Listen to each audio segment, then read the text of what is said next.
So good morning and very thank you.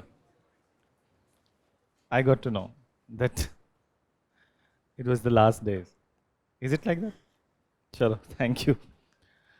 So we'll start with the topic. What is this? So we started with the civil and tribal uprising, okay? And we have just gone with, or we have just covered two uprisings, ठीक है? थोड़ा boring topic है, कुछ चीजें इसमें मतलब I can't say that there is much faith in it, but then anyways it is important from the prelims exam perspective. And moreover, the mains part, which is important, basically we have already done, and that was the challenges before the government related to the tribals then, and features of the tribal society. So this is not the only place where you read about the features of the tribal society, but you also read about the tribal society in some other section. And which is that section? So in society part, in post-independence part. So more coverage would be there related to that. Now let's come to those revolts which were further there in the eastern part of the country then. And the revolts that you are going to cover, it's a curated one, okay? Not even, that is not a very less, near about 20 revolts we are going to cover. But when you look at the books, then they have mentioned near about 35, 40 revolts then.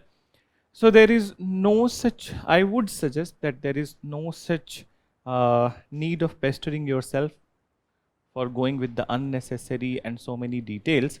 But if you want to, it is your wish then. So then let's go to this topic. And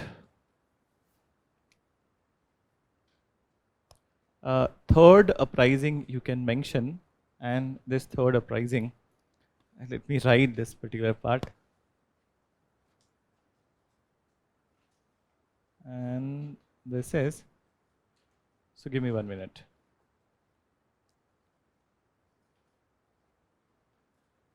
Done.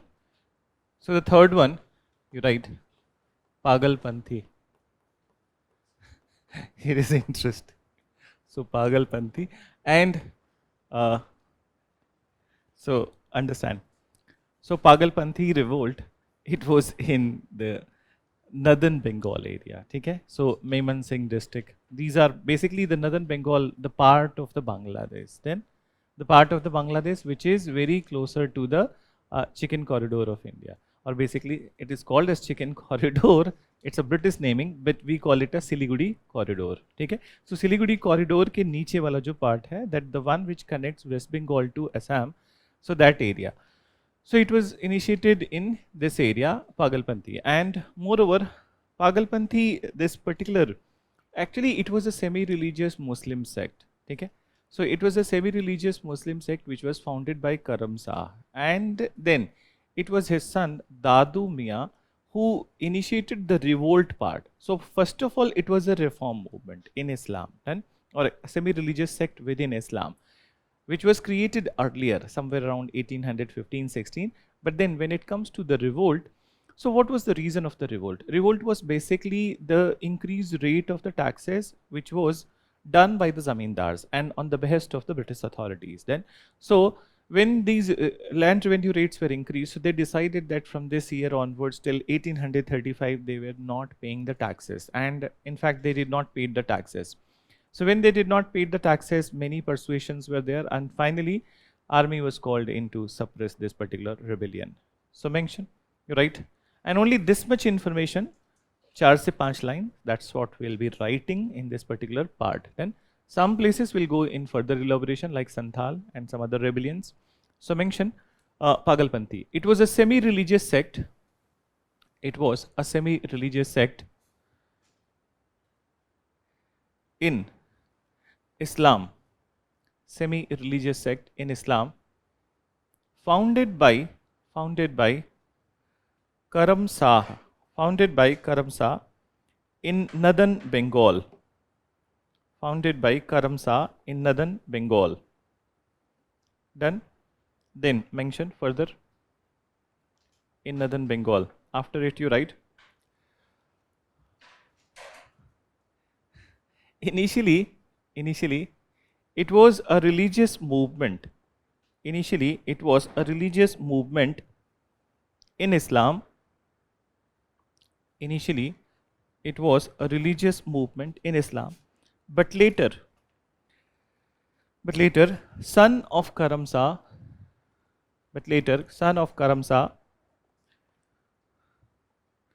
what name I mentioned? Tipu likhna, not Dadu Mian. Sorry, Dadu Mian is in the Ferazi movement. So, son of Karamsa, Tipu, took up the cause of peasants. Took up the cause of peasants.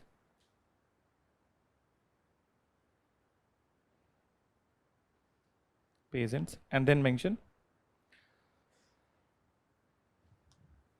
against increased rates of revenue exacted by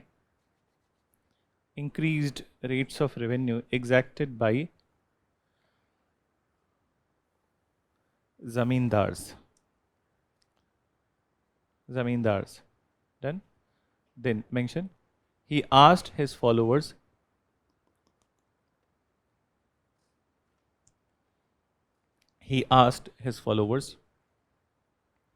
not to pay the rent.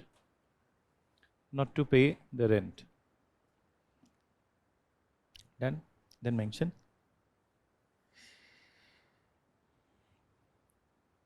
for many years,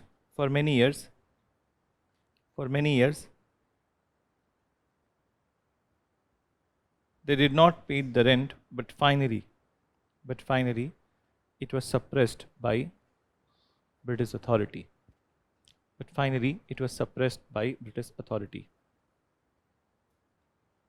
Then, so the next one you mention after it, ये हो गया. Number 4. So Ahom revolt.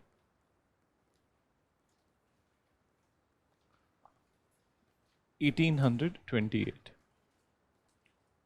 So Ahom revolt 1828. And when it comes to Ahom revolt, so who are Ahom? So Ahoms were the inhabitants of the Upper Assam area.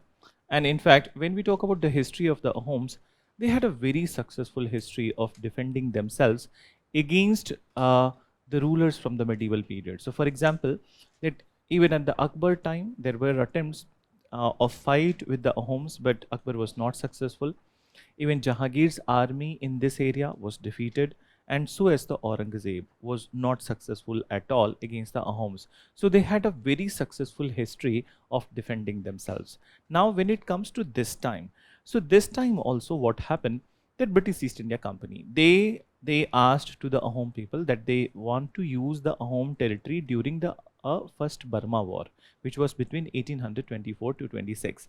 So they used the Upper Assam territory during the First Burma War, but as they were not knowing that what is real British nature, British, what they did, that they made a U-turn and then they tried to withdraw. Oh, sorry, not withdraw. They tried to annex the territory within the company's dominion. And obviously when this will happen, so they revolted. Initially, revolt was organized under the leadership of Gomdhar Kumar.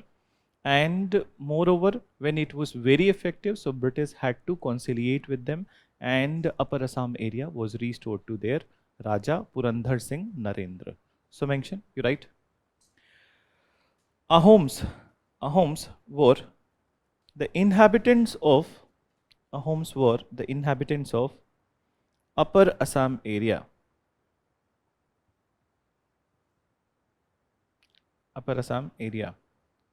Full stop.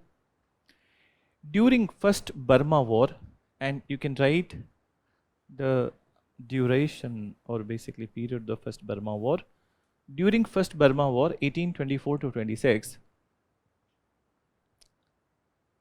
British authority used Upper Assam area and pledged that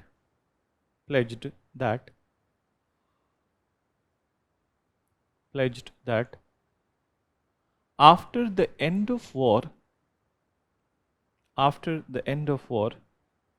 they will they will withdraw from a home territory. They will withdraw from a home territory.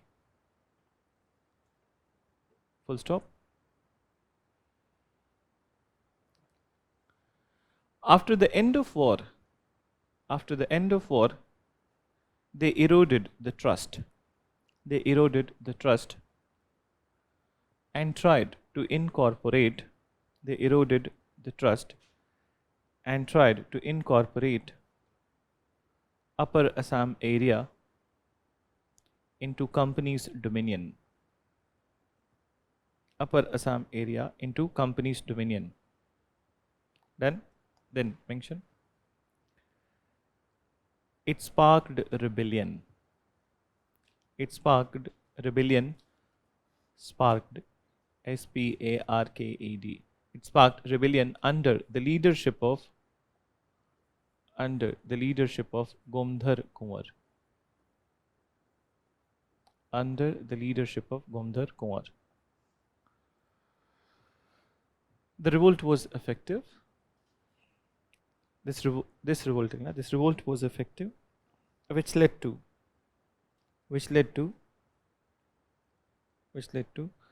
restoration of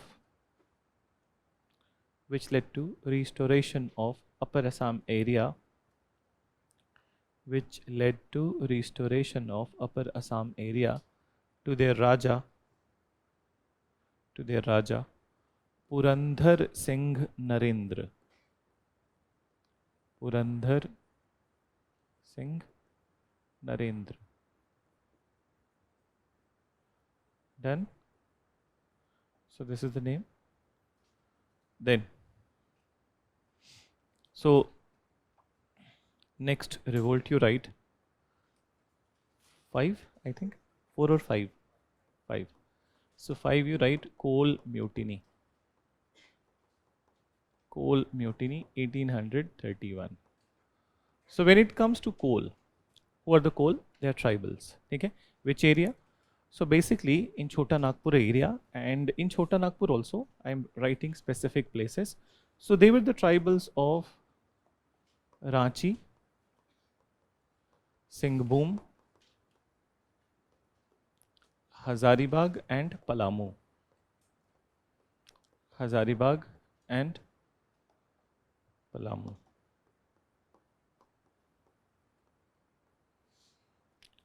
Done. So now what was the main reason of this revolt? Coal mutiny. Okay. So coal mutiny was mainly because, understand, that they were the tribals of this area, and as you know, the tribals, they considered that it is their natural control in those uninhabited zones and basically the zones which are highly forested. So this area is the mineral belt of India. As you know, Chota Nagpur Plateau and the mineral capital, you can say mineral capital of India. British has their eyes on this mineral capital, and moreover, they made an agreement with the ruler of the Chota Nagpur. Okay? And as per this agreement, it was said that the area, the sum of the land from this area can be transferred to people from outside this area. So the sale of land in this area started to happen to the people who were mainly from the Bengal and from the plain areas. Now, tribals, these coal tribals, they revolted against it. Initially, they persuaded their Raja and the British authority not to do that, to sell their land or tribal land. But then when it not stopped, so they burnt more than 1,000 houses of the outsiders who were living there. See, that one thing is to be noted down, that it is not leading to much killing, okay, from the coal side. Then it is not leading to the killing from the coal side. It was basically they targeted those property papers. Then, so those property papers, and they raised the houses. But then what happened? Okay, then what happened? British got irritated and they brought a section of the army, and then the mutiny was suppressed with immense brutality. So large number of the people were killed by the British officers. On the other hand, coals were not resorting to killing the people, but then British have resorted to kill them. So mention, you write. ये लिख लिया ना? They were tribals of this area. लिख लो. Coals were the tribals of Ranchi, Singhbhum, Hazaribagh and Palamu, and then you mention the ruler of Chota Nagpur, ruler of Chota Nagpur,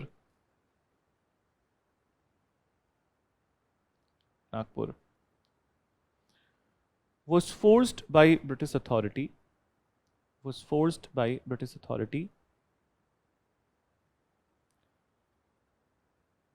to lease out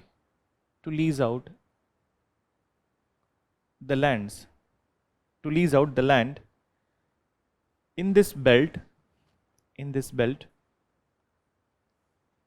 to the moneylenders and the outsiders from plain areas.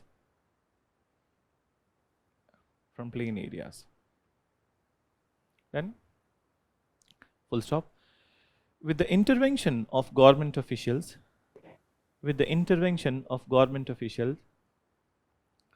large scale transfer,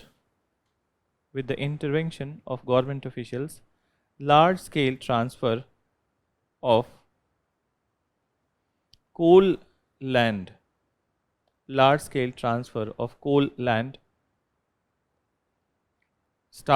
to happen.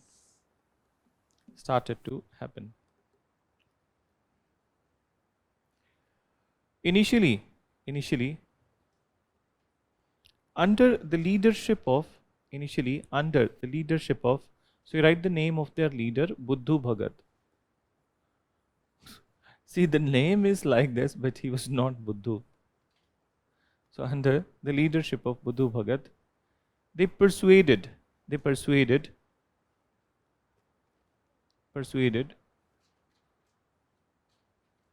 British authority to stop the sale of land.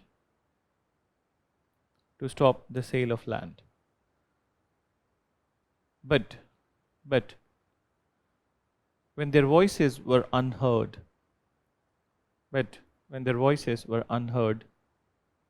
they resorted to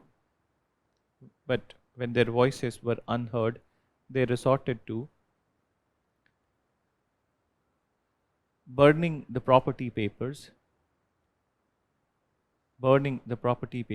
and arsoning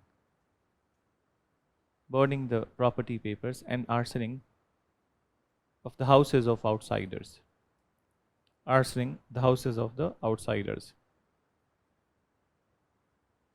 Then mention, see, I verified this detail. Some of the books, they mentioned that coals, some guidebooks basically, okay, that it was mentioned they killed many such outsiders.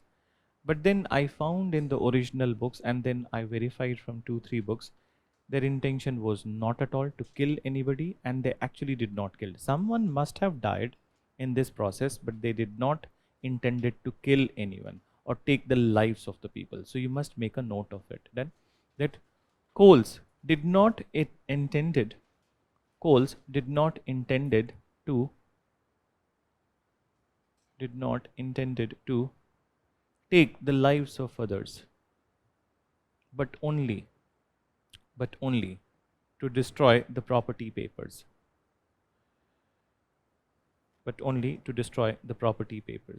Full stop. Property papers. On the other hand, British authority took the route of military suppression of the revolt.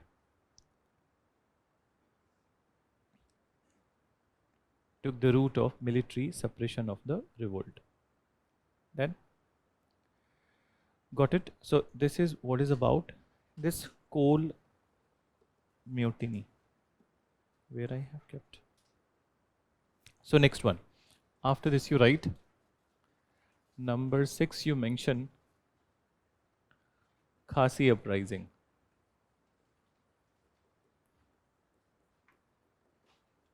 Khasi uprising 1829. So Khasi uprising 1829. Now, what was this Khasi uprising all about? First of all, who are the Khasis? the tribals of the Meghalaya, ठीक है, and basically in the Khasi hills of the Meghalaya. So at this point of time, once again, British authority, they have asked to the people of the Meghalaya that they want to use this territory, and basically the purpose is that they want to create a road which is connecting the Brahmaputra valley with the Sylhet. Then, so to connect the Brahmaputra valley with the Sylhet, now for the construction of the road, large number of the outsiders and people from the plain areas, they were called. And when the road construction was complete, even after that, these outsiders, take care, they were actually further rehabilitated by the British in this area, and they were not going back to their homes.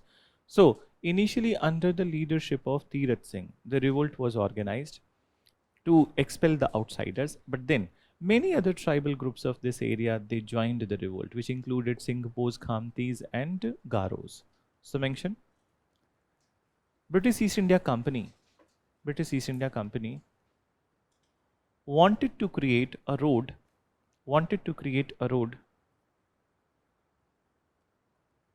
to connect Brahmaputra Valley,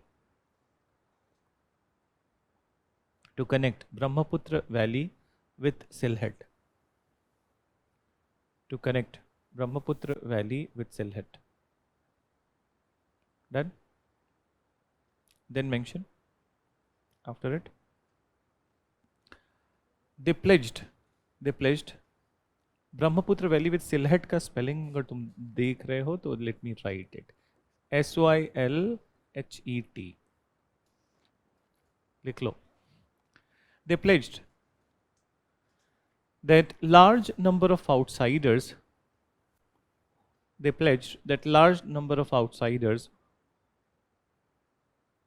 who are brought in this area for construction, will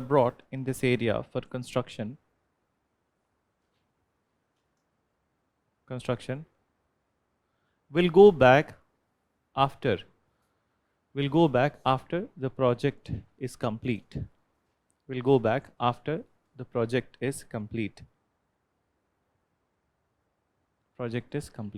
Full stop. But the result was otherwise.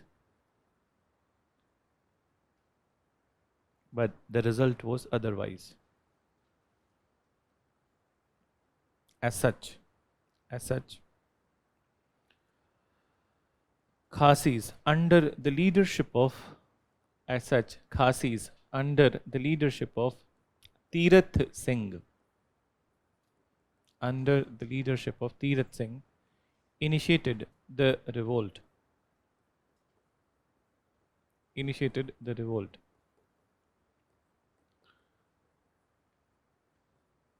Then mention later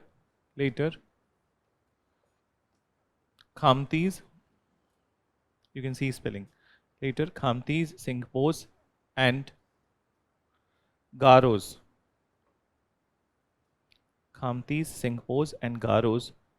Also joined the revolt.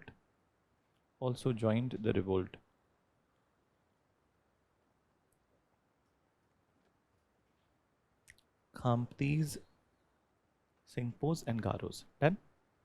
Then let's come to the next one, which is important. So mention Santhal uprising. 1855 to 56.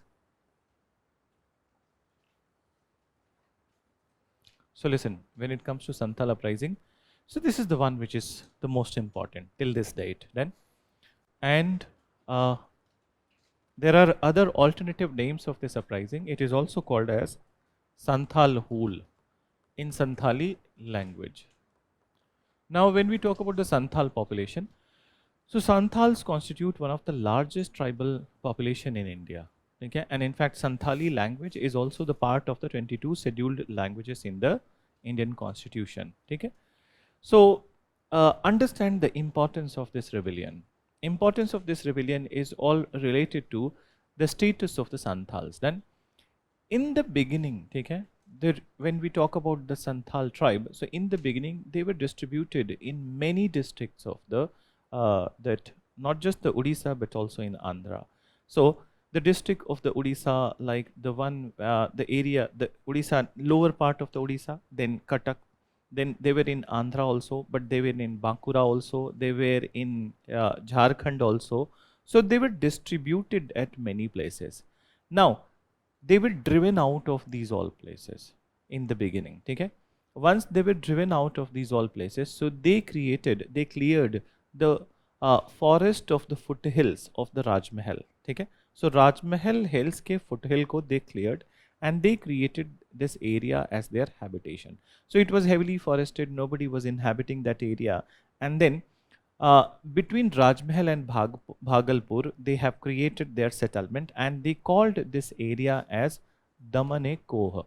Okay? So, Damane Koh as their own territory.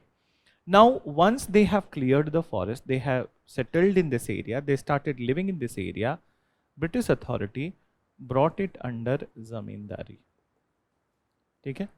So now zamindars were supposed to collect the taxes from here. Then, so they were supposed to collect the taxes from here, and not only zamindars were collecting the taxes, but in the name of the construction of the railways. Then, that in the name of the construction of the railways, there were many such excesses which were exacted on them by the police officials and the government officials. Then, so on one hand, they were exploited by the zamindar, but also by the moneylenders, but also by the police officials and the government officials. Then, so this is how it all started. And moreover, if they would not have cleared the dense forest of this area, so British, it would not have been easier for the British to create the railroads and other things in this area. Then, so once they have cleared, now they are coming to this part.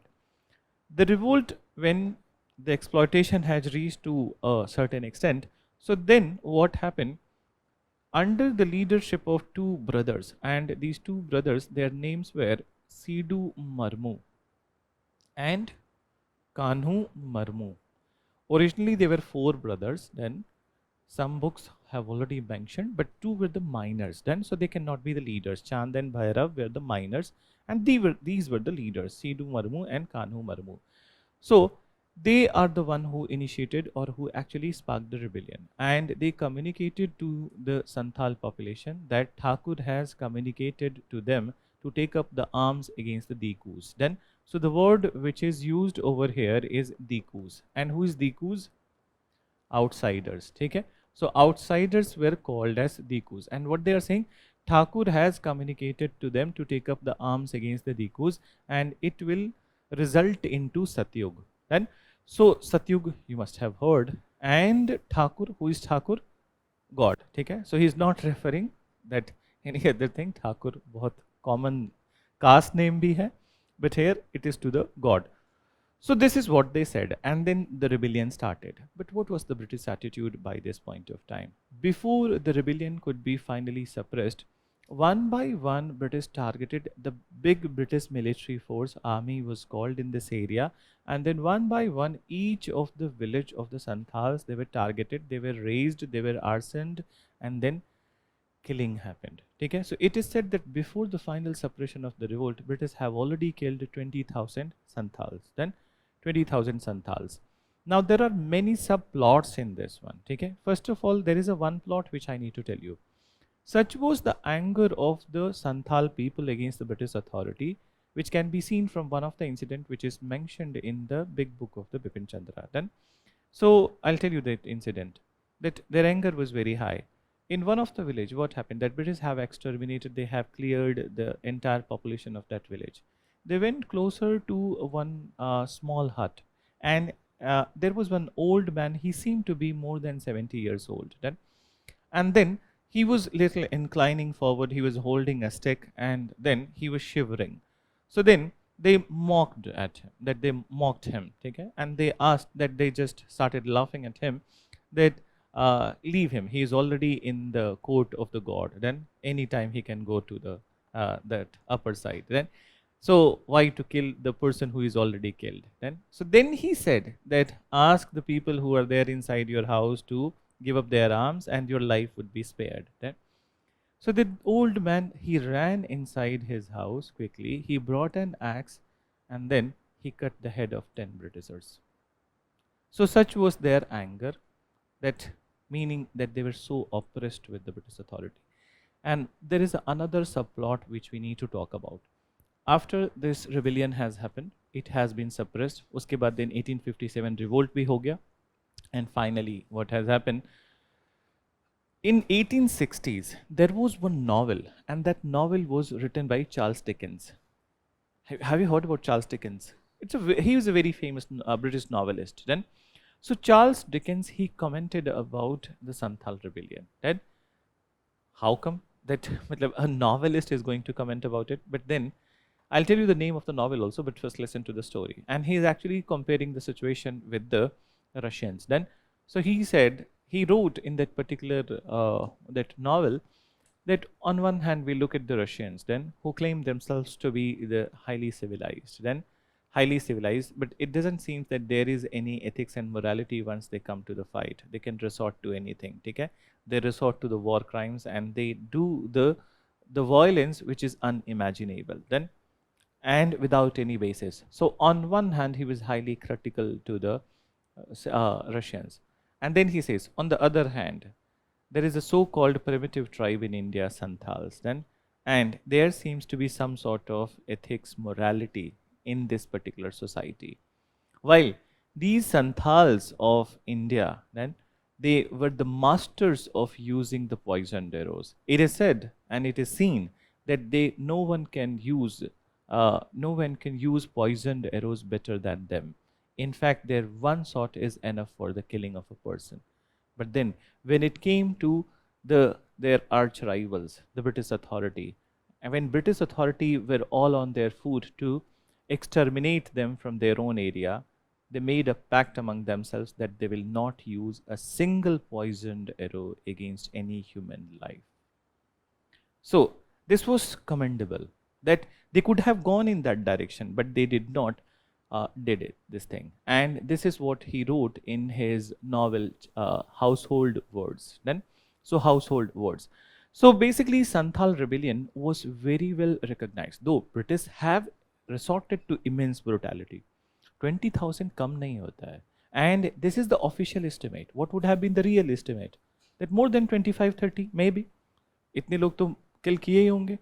So then, after when the revolt of 1857 is also suppressed, Queen's rule is going to start in India. So then after British, they recognize that they cannot handle the tribals like Santhals in this way, and Santhal Pargana was created separately and its administration was done separately. In fact, when you are reading in the polity, administration of the tribal areas, I hope थोड़ा आगे बढ़ रहे होगे अभी आगे में पढ़ोगे sir पढ़ाएंगे. So then administration of tribal areas is different from the other area administration, and it is all inspired from the Santhal rebellion itself. Okay? And one of the reason is that for many months British control was lost in the Santhal area in the beginning of the revolt. Okay? So you're right, you're right. Start यहाँ से करना Santhal Hul se, ठीक है? So mention Santhal Hul was the most massive.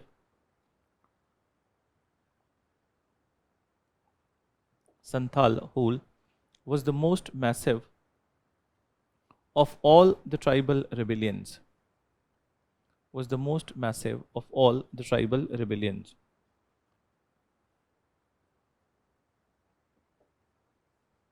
Then, and Hul is their language, Santhali language, ठीक है? Then you write, initially they were scattered in many districts of Jharkhand, Odisha and Andhra. Jharkhand, Odisha and Andhra. Full stop. Driven out of their initial habitation,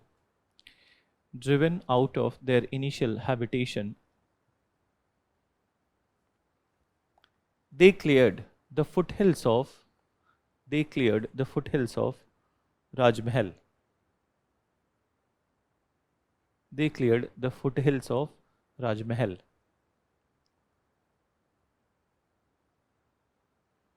Then, in between Rajmahal and Bhagalpur, in between Rajmahal and Bhagalpur, they created their settlement. They created their settlement. They created their settlement. Then, soon after clearing the clearing the forest nahi likhna. Soon after their habitation, soon after their habitation, British authority brought this area under zamindari. Area under zamindari. Then high rate of taxes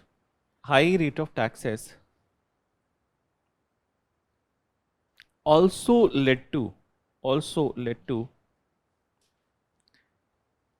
increased interference, not interference, increased importance of moneylenders in this area.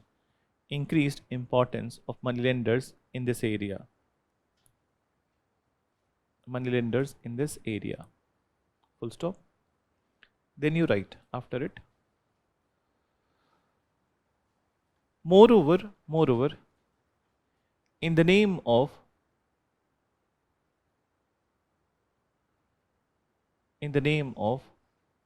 railroad linkage.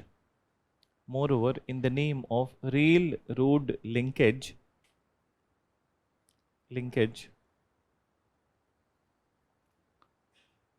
police officials and the government officials, police officials and government officials further oppressed Santals.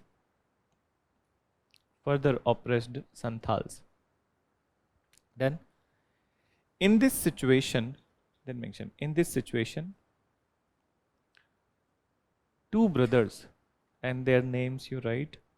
In this situation, two brothers, Sidhu Marmu and Kanhu Marmu. Two brothers, Sidhu Marmu and Kanhu Marmu, called for rebellion. Sidhu Marmu and Kanhu Marmu called for rebellion. They proclaimed that God has communicated to them. God has communicated to them to initiate an armed rebellion. To initiate an armed rebellion. Armed rebellion, which will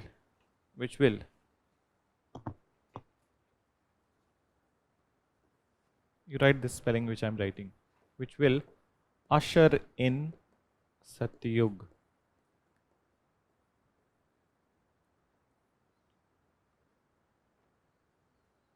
Meaning, which will bring Satyug.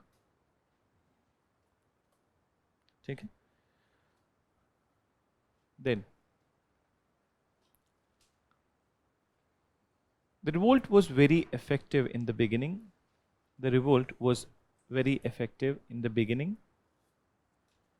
And British control was completely lost. British control was completely lost for few months.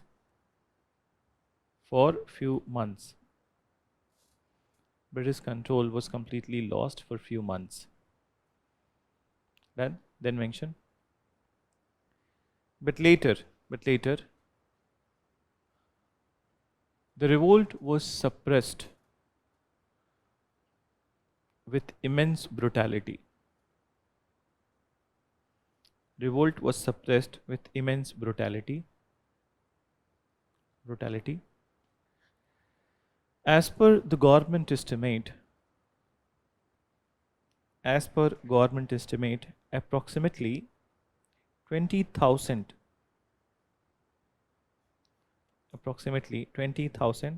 Santals 20,000 Santals were killed. 20,000 Santals were killed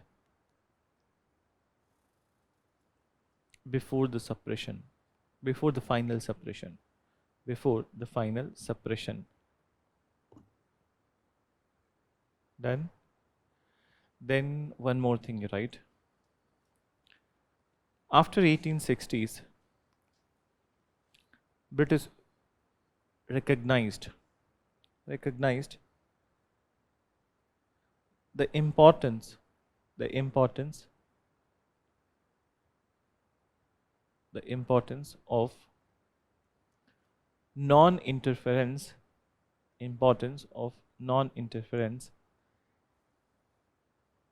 in the prominent tribal zones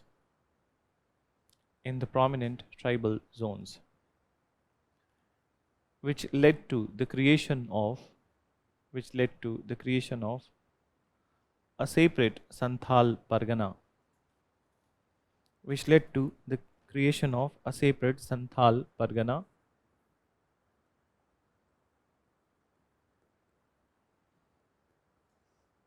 with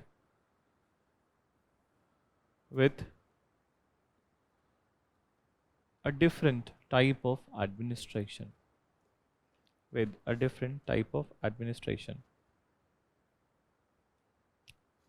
Got it? So this is what is about this particular rebellion. Okay? So let's move to the next part, which is basically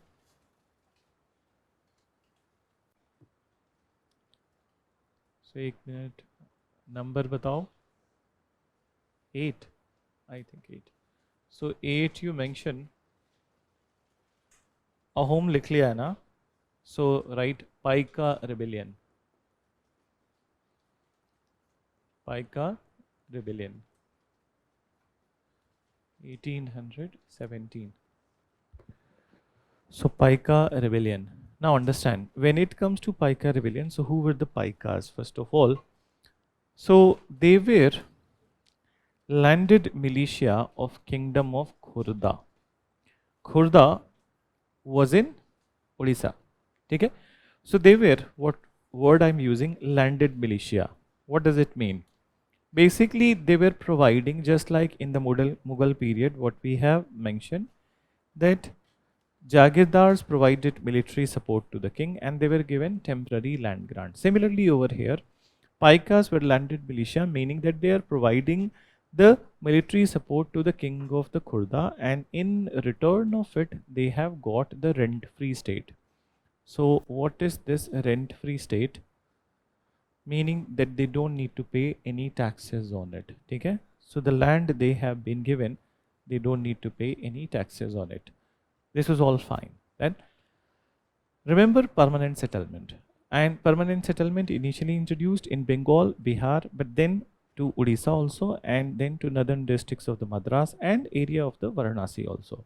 So what happened? When it was extended in the Odisha, so from 1803 onwards itself, British started to change the system of the land revenue in Odisha. Okay? And then finally by 1817 they have come to Khurda also. So when they tried to alter the situation over here in Odisha, and basically what was this alteration? They are going to revoke this rent-free states, meaning that from here onwards the Paikas will also have to pay the taxes. So initially the revolt was organized under the leadership of Bakshi Jagbandhu, but then later on what happened, that initially the revolt was successful, but you know British, once they are receding from that area, so they will make a bigger preparation, better preparation, and they came second time with heavy forces and it was completely crushed. So you're right. Paikas were landed militia. Paikas were landed militia of Kingdom of Khurda. Kingdom of Khurda. Full stop. In lieu of military support, in lieu of LIEU, in lieu of military support provided to Khurda king,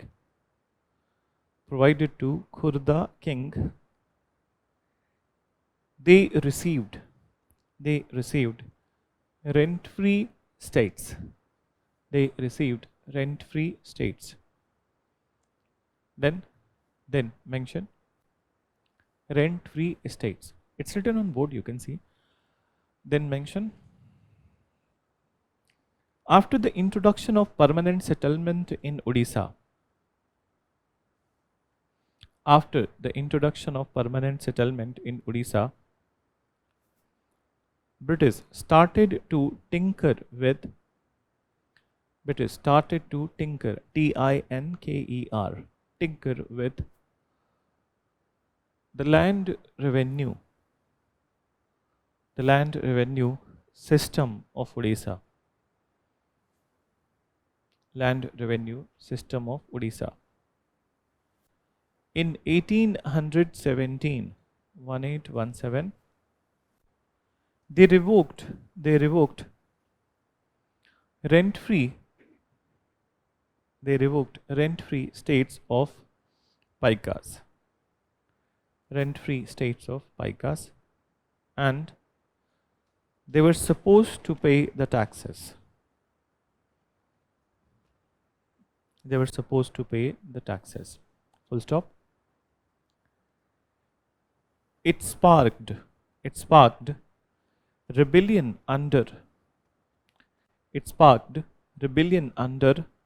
the leadership of Bakshi Jagbandhu.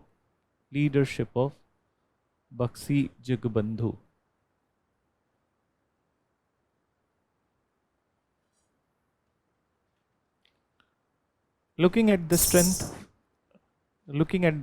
of revolt, British receded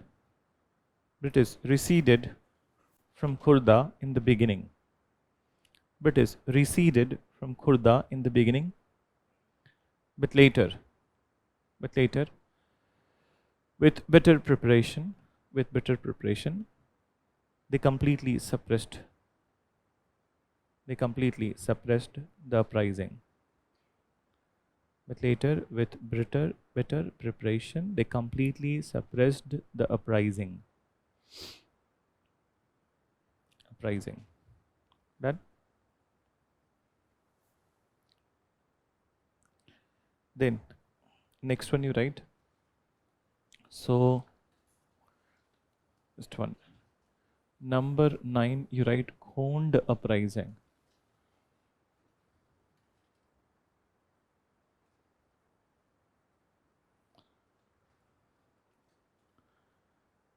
(1838) till 56. Okay. So when it comes to Khond uprising, understand who are the Khond. So basically they are also the tribes, but which category of the tribe? PVTG. And have you heard this word PVTG? Tell me. Particularly vulnerable tribal groups. Okay? So basically they are the most primitive tribal groups of India. Then most primitive tribal groups of India, and moreover they are also noted for their negative population growth. Okay? So negative population growth because of the atrocities which are there of the mainstream society and exploitation which is there of the mainstream society, and apart from it they themselves are responsible for it because they have not gone in the direction of the upgradation of their technology. So PVTG groups you mainly read in your society classes, and so as in your post-independence we'll be talking about it. But then let's come to this particular issue of the Khond. So which area they inhabited? Once again, Khonds also inhabited the border area of the Odisha and Andhra. Then, so their population is there from the Odisha to Andhra, and the districts of the Kalahandi. Have you heard about it? Okay. So district of the Kalahandi, then Niyamgiri hills of Odisha, they were the main habitation places of the Khonds. Moreover, when we look at the nature of this area, this entire area, this is also a mineral belt of India, and in fact one of the biggest source of the bauxite in India, not only Gujarat but also Odisha. Then and bauxite, as you know, bauxite is the source of the aluminium. Then, and by this point of time, already British have got to know that importance of the aluminium. So they have their eyes on the minerals of India. So they started to create many sinister designs against the tribals, but then they will have to give a pretext of it कि भैया किस लिए हम intervention कर रहे हैं.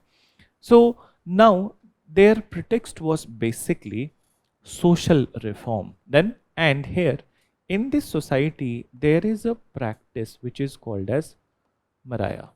Then there is this ritual, and what is this ritual? This is the ritual of human sacrifice. Human sacrifice. So as you know that they are the primitive tribal groups, so their practices and rituals, maybe it will be very extreme. So in this Maraya, human sacrifice, what they were doing, that for the good of their society, for the growth of their society, okay, they were performing the human sacrifice, okay, once in a while. And moreover, ऐसा नहीं है कि किसी को भी पकड़ के ले जाके मार दिया. It was not like this. People were volunteering, okay, that those who wanted good of their society, they volunteered. And generally it is the old people in the society, okay, they volunteered and they were sacrificed. Then now British persuaded them to change this practice, okay, to change this practice or stop this practice. When they were initially, they were not listening to it, and when British started to apply force, so a rebellion started under the leadership of the Chakra Besoi. Then it went on. Then it went on in a very big way. Now somewhere around 1855-56, Chakra Besoi he went missing. Okay? Nobody knew that where he has gone, and that's the time when British killed large number of the Khons to get, okay, to get what they wanted. So this situation can be very much likened to that. It is said, it can be said that to stop the killing of one man once in a while, British killed many men in a while. Okay? So this is what exactly happened. And the reason was not to stop this practice. The reason was that to control the mineral capital. But then this area has always been a center of controversy or some sort of issue. Now I'll tell you there was one more issue in 2011. And this was the issue. उससे related एक judgement भी था. अगर जो environment पे कुछ आएगा तो पढ़ लेना उसको, ठीक है. What is this? 2011 there were two groups, ठीक है. One is the Indian company Vedanta Group. I hope you must have heard the name. Then Vedanta Group, and there was another company from the South Korea, POSCO. Then so POSCO, they were given mining rights in this area and create the aluminium industry in the Niamgiri hills of Odisha. So there are two, in the present time, contemporary times, there are two PVTG tribes in this area, and these PVTG tribes are known as Dongaria Kond and Kutia Kond. Then, and moreover, their population is limited to this area, their life is totally dependent on this area, and their population is declining. So it will lead to, obviously, it will lead to the extinction of this particular tribe when they are displaced from the Niamgiri. And that is the time when the protest and movement started, and not just the Niamgiri, but in fact, those foothills which were there, the local population, it rose against it. एक और reason था, ठीक है? If these companies would have operated from this area, so there was one more cultivation which is very strong in this area, and that cultivation is the betel nut leaves, ठीक है? पान का पत्ता, ठीक है? So, and पान का पत्ता, in fact, one of the biggest production, it all happens from these all districts of the Odisha. So their lives was also there in the stake, and protest and movement started. In fact, then environment minister, he was not agreeing with his own government, and then he teared off the particular proposal. Then, so the government agreed for it, they have gone ahead, but then the environment minister was not agreeing to it, and finally the issue reached to National Green Tribunal after it. And then National Green Tribunal, it ordered the government that POSOCO must not be allowed to go ahead with the mining, and so as the Vedanta. So the industries were not opened after it to safeguard the life of this particular people. In fact, in science and technology also you read about one topic, that systematic rise intensification. That's a technology, that's a method which is nowadays from last 20 years it has become very popular to go to go ahead with the organic farming, and at the same point of time more production of the rice. It was all in this area. Why I'm mentioning it was all in this area, and in fact it is appreciated all over the world also, this SRI technique of the these old districts.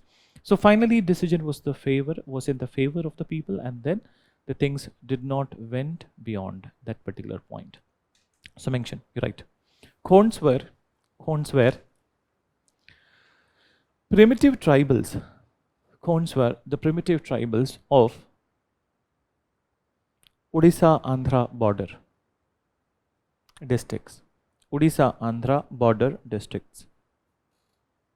Then Odisha Andhra border districts. Full stop. They inhabited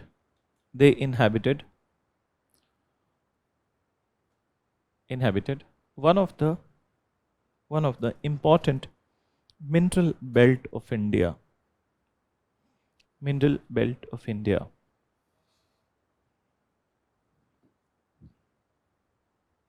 And on the pretext of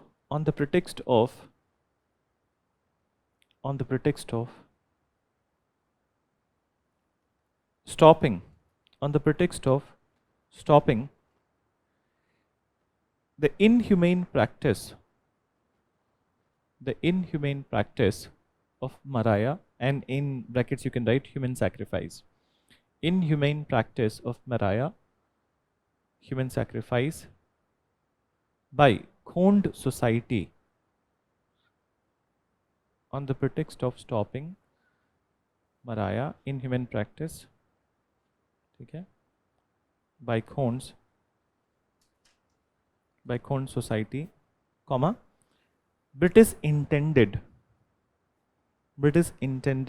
to control mineral belt.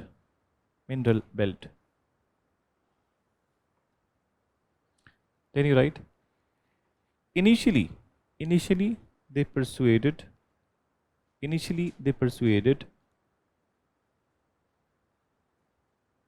but later started applying force.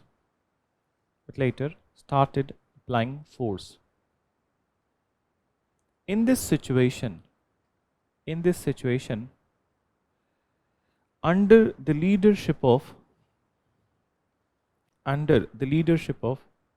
Chakra Bisoi,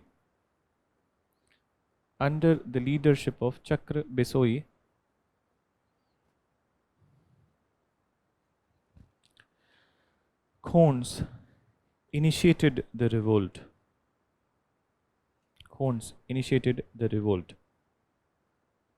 But later,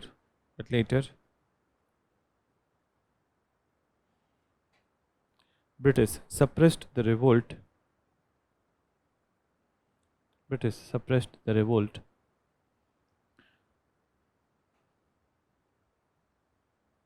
With brutal force. Then suppressed the revolt with brutal force. Then, so this is what is about this particular eclast. So number, I think 10 or 9, 10. So mention number 10. This is the only uprising that we are going to mention after 1857. Okay? They could not generally. Our focus is the uprisings or the revolts which are before 1857. But then there are one or two uprisings which are between 1857 and 1900. So we will cover it over here only. Okay? Not from the perspective of 1857, but from the perspective of the coverage. उसके बाद के जो revolt हैं after 1900 and in between 1947. So there were many peasant organization, and in fact 1900 onwards there were many organized peasant revolts, okay, in much better way. So these things we will be reading after the completion of the topic of the freedom and partition. ठीक है? So वो अलग से फिर cover कर लेंगे that the peasant organizations and the movements in 20th century or the first half of the 20th century. ठीक है? So our focus is to see the things which are leading to the 1857 revolt. mentioned. Next one, Munda revolt. Munda revolt.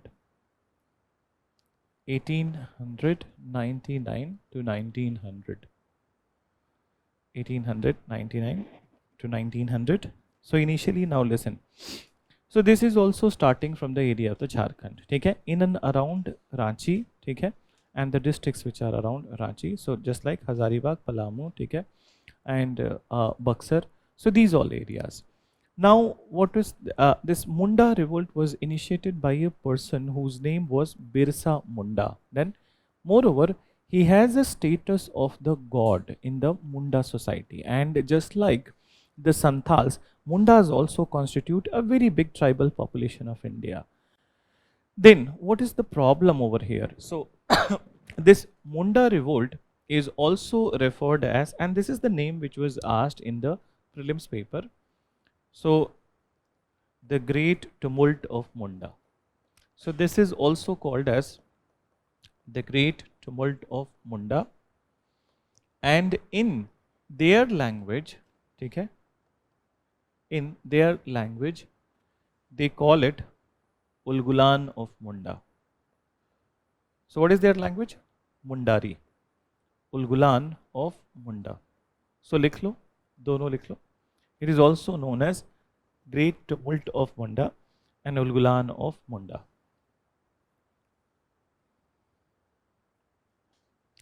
So now understand why Birsa Munda initiated it. ठीक है? एक बार ध्यान से समझना. Birsa Munda was an educated person. It was not like that the other people. He was an educated person, and moreover, what was the issue? So issue was that even after the establishment of the crown rule, that land transfers did not stop, and in fact, from the Munda community, the lands were illegally transferred to the outsiders. Then, and this is what was called as that initially when it was transferred. So some sort of revolt, or revolt we cannot say, that some sort of uprising was there, and these uprisings were called as Sardaria movement. Okay? Now don't get confused Sardaria with the Sardar community. Okay? It's Sardaria means that transfer of the land. Okay? That I am the owner of the land, and from me, Sardari of the land has been transferred to somebody else. So initially there in all the areas of the Munda, there were these Sardaria movements. Okay? But these Sardaria movements were not violent. They were just the pleads to the British authority. When Birsa Munda has that he was an educated person, when he came to picture, so first of all, he took the route of the judiciary. Okay? He took the route of judiciary, but as you know, that the judicial system of any time, even in the present time also, judicial system mostly favors the rich. It does not favors the people who are oppressed. Then the justice is fast for the rich community, but it is delayed for the poor people and the oppressed people. So it was so complicated that nothing was seeming possible at that time. And finally, when he was able to see that they can't get anything from the British machinery, judicial machinery, or British administrative machinery, so then he called for the revolt. Then it was a big revolt, entire Munda society rose in revolt, but then he was arrested. He was put into the jail, and it is said that in the jail, when the trial is going on, in that process itself, he was poisoned then on daily basis, and then he died in the jail itself. So mention पहले कहाँ से start करोगे ठीक है that due to illegal transfer of land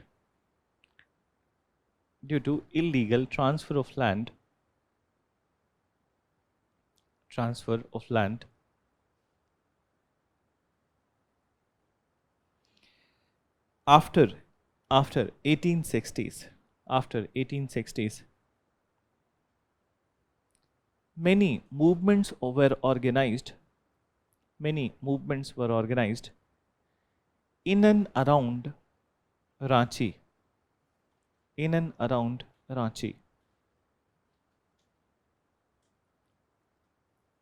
These movements were popularly known as Sardaria movement.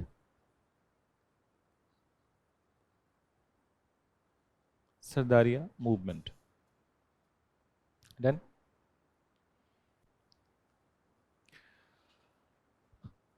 Munda society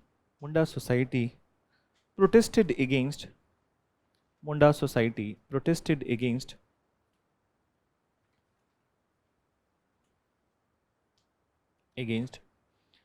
sinister designs of British authority. Munda society protested against sinister designs of British authority, transfer of their land to outsiders, transfer of their land to outsiders, exploitation by moneylenders, exploitation by their exploitation by moneylenders,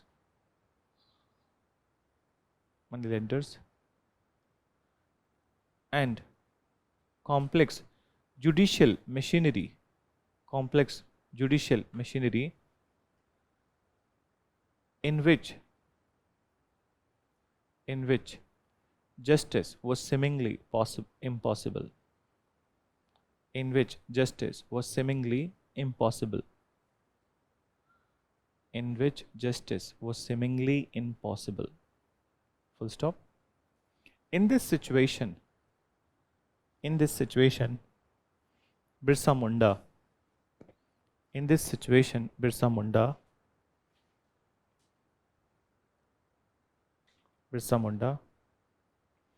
organized the revolt,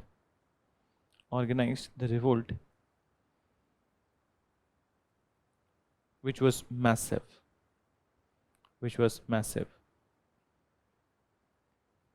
Then he was arrested, tried by court,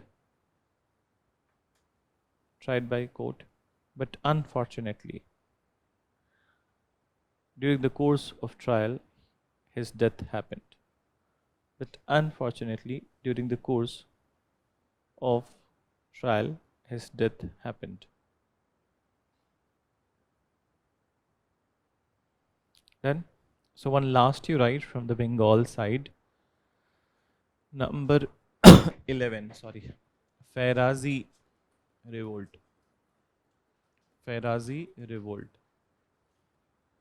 And as far as timeline is concerned, 38 to 57. Ferazi revolt. So listen. Previously we talked about the Pagalpanthi, which was a semi-religious sect within Islam. Farazis were also the semi-religious sect within Islam. Okay?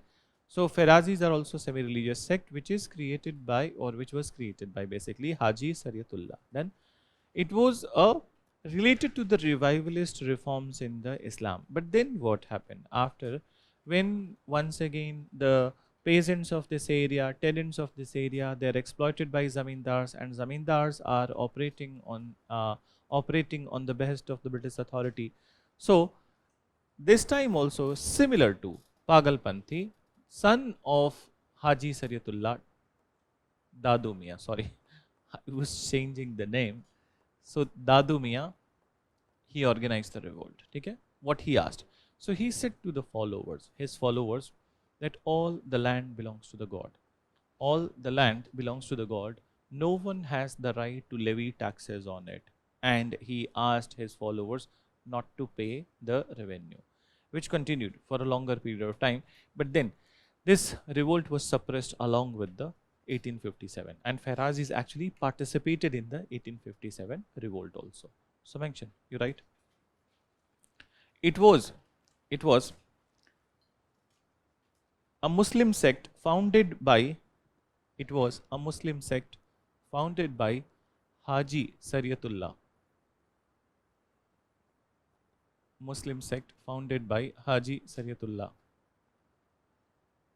Then you write, revolt was against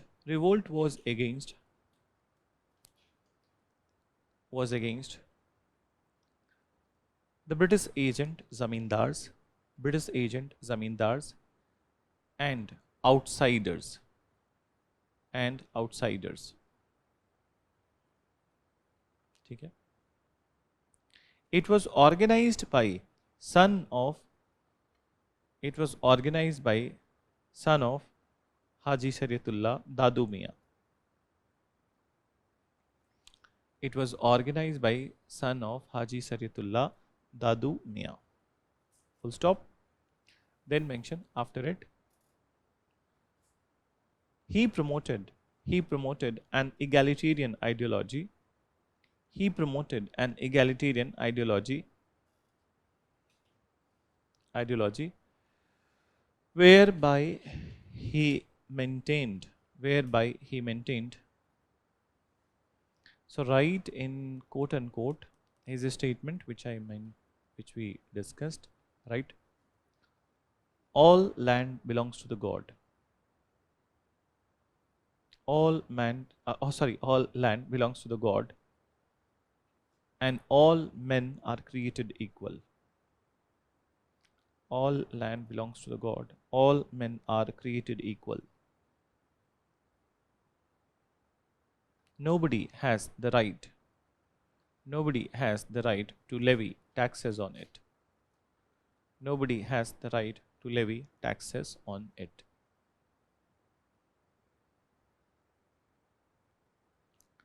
He asked his followers to hold up the revenue.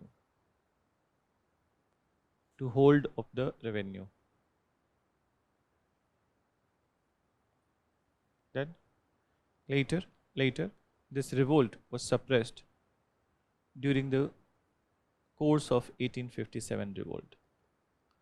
Later, this revolt was suppressed along with 1857 revolt. Okay? So this is what is about the Bengal part or Eastern India part. So these many revolts from that part. Now, as we mentioned, that we'll move from one part to from eastern part to the north, then western part, and then the southern part. ठीक है? So north में कम revolts हैं, west में थोड़े से हैं, and so as in the south, but in north there are very less revolts. Then, so the reason being that there was a very less time bracket between 1857 and between the annexation of the Punjab. ठीक है? Basically the northwestern part. So let's start with it. ठीक? North India.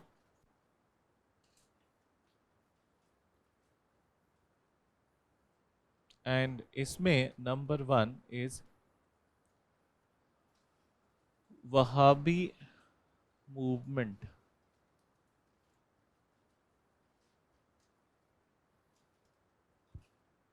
Now understand, when it comes to Wahhabi movement, this was also a religious revivalist movement in Islam.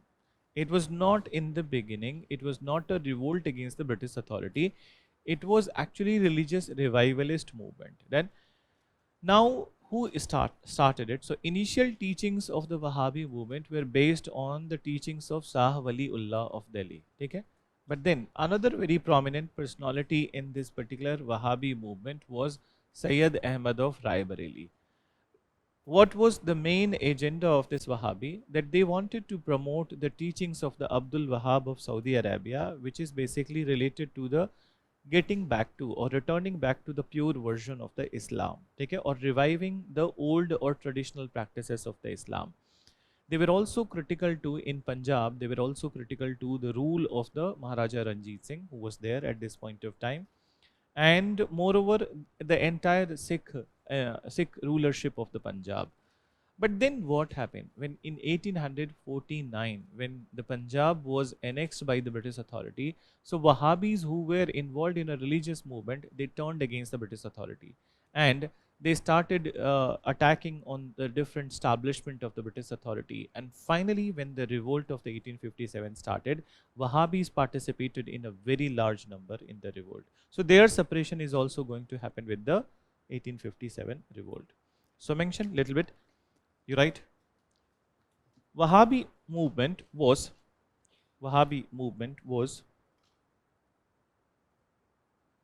religious revivalist movement. Religious revivalist movement in Islam, religious revivalist movement in Islam, initiated by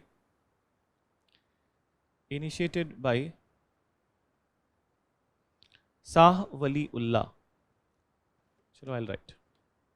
Shah तो लिख लिया, Wali Ullah of Delhi, Shah Wali Ullah of Delhi, and another prominent leader, Sayyid Ahmad of Raebareli. Sayyid Ahmad of Raebareli.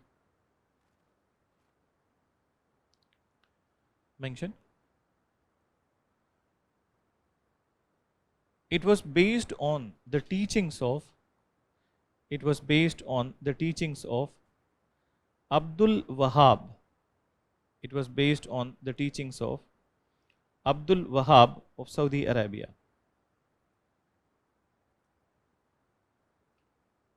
It was based on the teachings of Abdul Wahhab of Saudi Arabia. Then it was critical against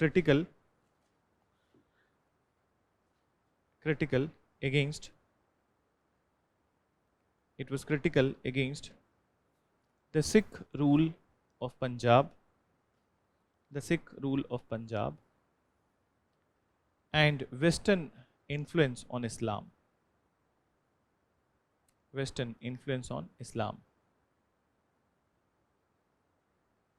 But after the annexation of Punjab,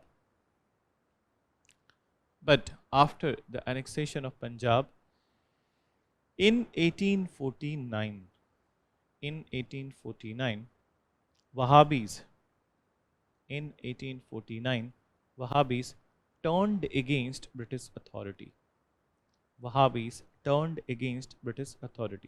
So basically, अब एक बार रुक जाओ, हमने इसमें date नहीं लिखा है. Why we haven't written? Wahhabi movement was there from the 1820s itself. That was a religious reform movement.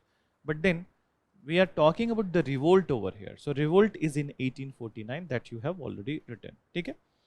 Similarly, the next one is also very much like this. Number 2, you write Kuka movement.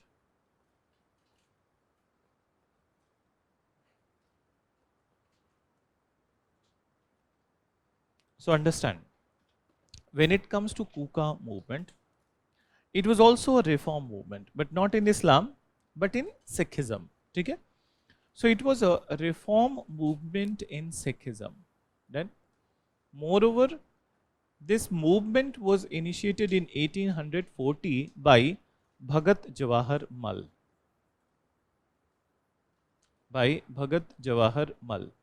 And moreover, so it was a reform movement in Sikhism, but then what happened? They also turned against the British authority after the annexation of Punjab. So only this much you need to write. You write, mention. It was a reform movement in Sikhism.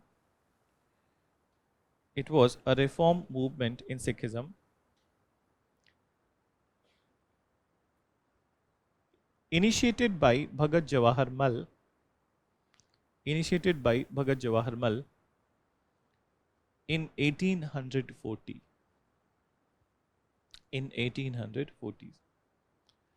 Bhagat Jawahar Mal, M-A-L. Then you write, लिखा है इस पे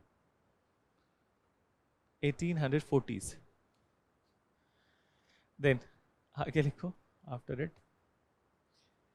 Initially they advocated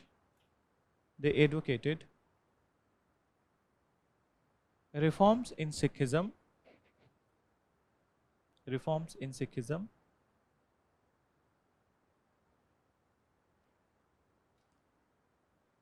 but later on, when Punjab was annexed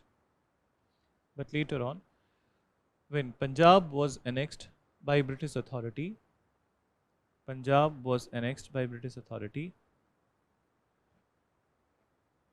they also turned against British.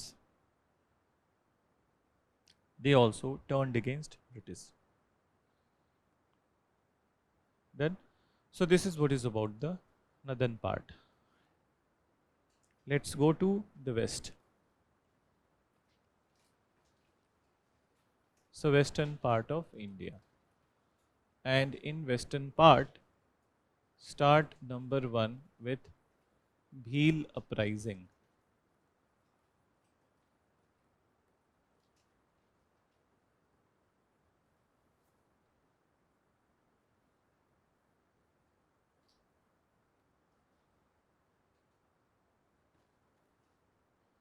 Three dates I have written, meaning 3 times this uprising has happened. We have not written a, we have not created a slash in it because 3 times it happened. So from starting from 1822 to 1825 and 56. So basically, once again, when we talk about the Bhil, they are also one of the largest tribal community of India. Okay, Santhals are the one. Okay, Mundas are the one. Okay, so as Gond and so as the Bhils. One more tribal community which has a very big population in India, that is the Meenas of Rajasthan. So now let's come to the Bhil. Bhil mainly they were concentrated in the Western Ghat area, and Western Ghat area. Moreover, there was one very particular attribute of the Bhils, that they had immense knowledge of the difficult terrain of the Western Ghat or highly forested area of the Western Ghat. So initially, when the Maratha dominion or Maratha area, Peshwa's dominion was annexed by the British East India Company, so these people were not reconciled, okay? Not reconciled to the British rule. Moreover, what has happened, that many of the majority of the bills were also in the services of the Peshwa forces. Then after the Peshwaship was abolished, they have become unemployed. So initially the revolt was all associated with the unemployment, and British have suppressed this revolt in 1822, okay, in 1825 also, but then once again Bhil rose in rebellion in 1846. Their economic hardship was the main reason, and once they that they raised their hands in the revolt, this time British were not able to defeat them because they were able to recede into the inner pockets of the forest, and British were not able to suppress. So finally British decided to make an agreement with them that there would be less intervention in their areas and they would be given more rights in this Western Ghat part to depend on the nature. Okay? So this was a partially successful revolt in the Maharashtra. Mention Bhils were tribal groups of Western Ghats. Tribal groups of Western Ghats. They were mainly concentrated. In the Khandesh area.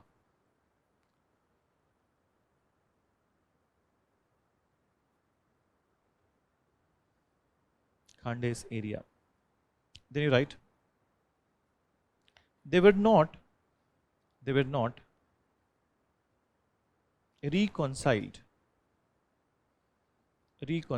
to the British rule. They were not reconciled to the British rule after the annexation of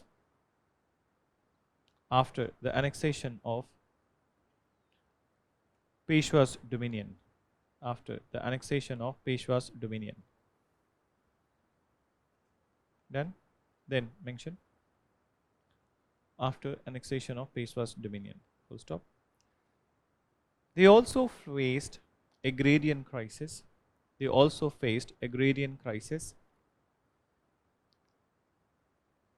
And employment issue.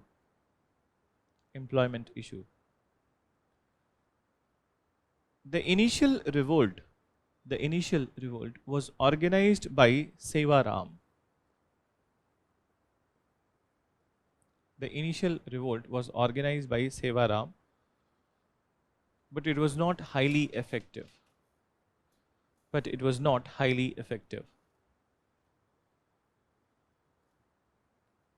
Later, in 1846, once again, Bhils rose in revolt.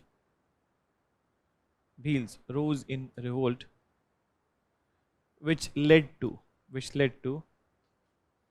agreement with British authority, regarding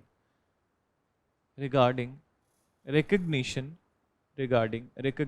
of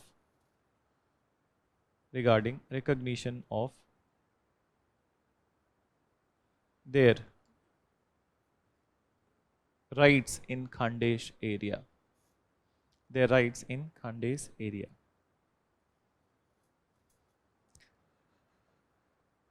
Next, you write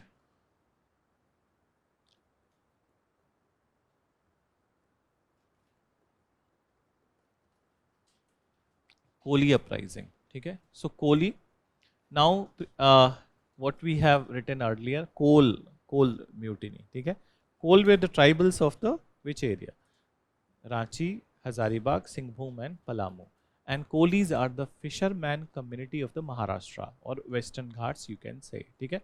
Then, now when it comes to this revolt, so it was also for a very longer duration from 29 to 44. Then, and the reason is that what is the main reason? That this fisherman community of the Maharashtra, particularly in Western Ghats, they were very wealthy. Okay, they were very wealthy, and in fact, they had many forts of their own. Okay, so they had many forts of their own. After the annexation of the Peshwa's dominion, their forts were destroyed. Then their forts were destroyed by the British authority, and regulations were imposed on their fishing activity. Now, obviously, it is impacting their livelihood. And then they revolted, which started from the 1829, continued till 1844. Mention, you write. So, Kolis were fisherman community of Western Ghat. Fisherman community of Western Ghat, but highly influential. Highly influential. Then you write, companies rule in this area brought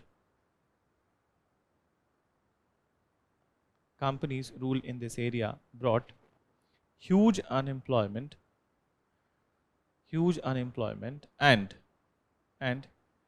destruction of many of their forts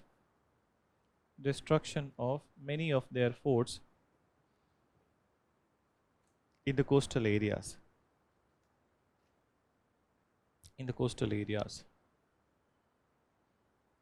Their livelihood was also impacted.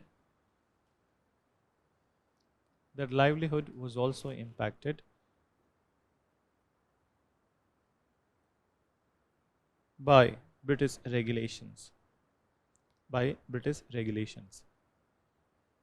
As such, they organized the revolt.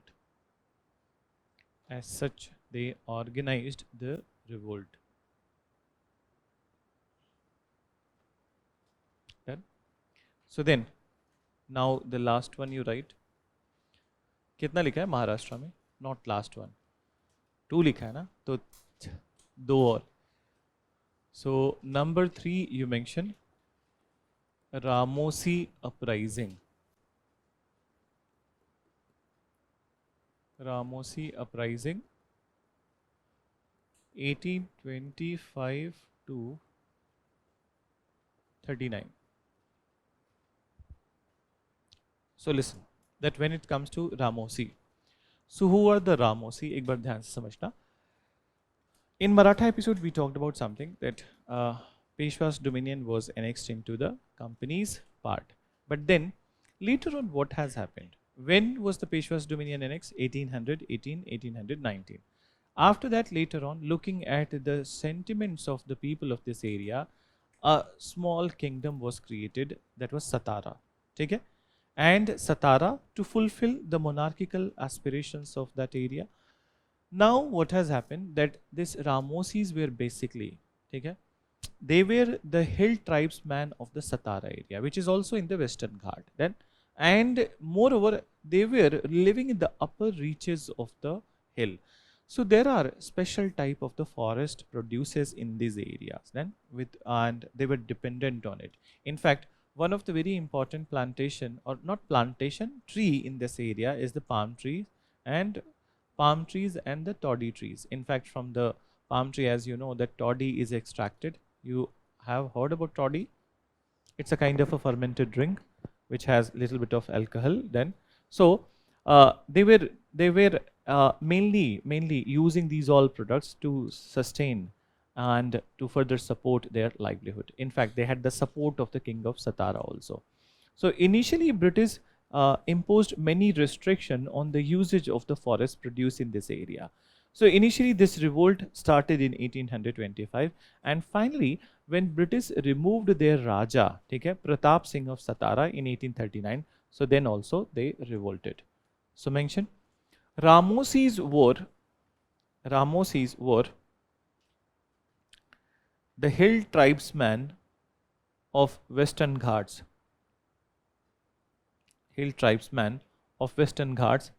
particularly in Satara region,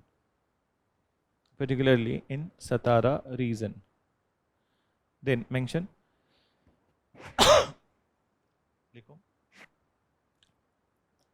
their livelihood was dependent. On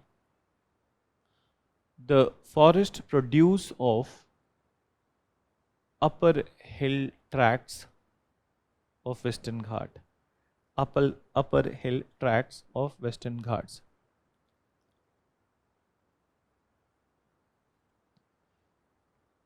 British imposed restriction on the usage of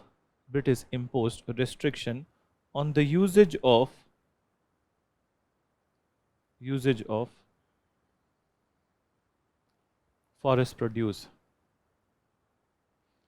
Full stop. Initially, revolt was organized by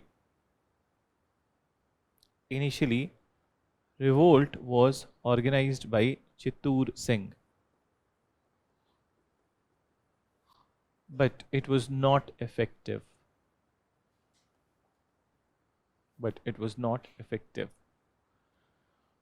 Then mention later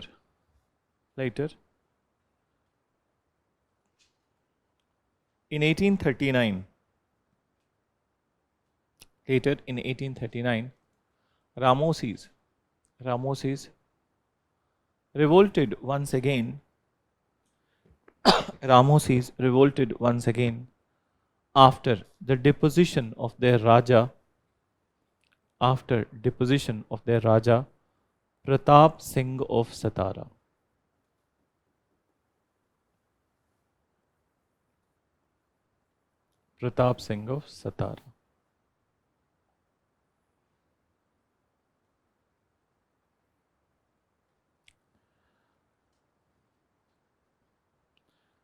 So, fourth one you write Gadkari revolt of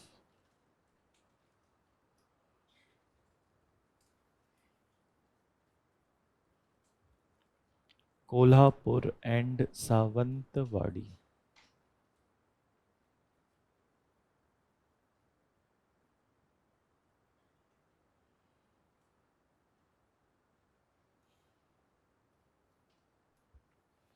So Gadkari revolt of Kolhapur and Savantwadi. So now understand that when it comes to Gadkari revolt, so who were the Gadkaris? नहीं आज वाला different है, ठीक है? So and in fact, Gadkaris were traditional military class of the Maharashtra, ठीक है? So they were traditional military class. Moreover, they were always in the employment of the Maratha Chhatrapati, okay? So Maratha Chhatrapati and moreover in the service of the Peshwas also. So what they did, what was their main work? So I think I shared one story with you that Chhatrapati Shivaji Maharaj, he controlled 35 forts. And moreover later on he has increased the number of the forts. So basically the that the task of protecting the Maratha forts was given to the Gadkaris, and it was a hereditary thing कि जिस घर में है उसी घर में वापस extend होता था. But then later on what happened, that British rule has come to this area, and then after they completely ठीक है disbanded Gadkaris from their position. Now they were not supposed to safeguard the Maratha forts, and then after obviously they are unemployed and their hereditary position has been abolished, so they revolted. The initial revolt was from Kolhapur, but then when it was suppressed from the Kolhapur, they operated from the Savantwadi, and they also operated from the Goa. So time and again before 1857 they have operated from Goa, because from Goa it was easy to operate because there is no British control in the Goa, it is a Portuguese control. So mention Gadkaris were traditional military class,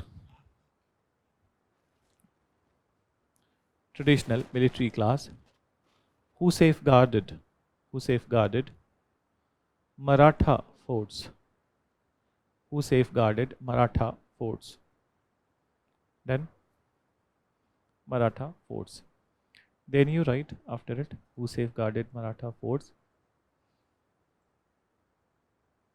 After British control was established in Maratha area,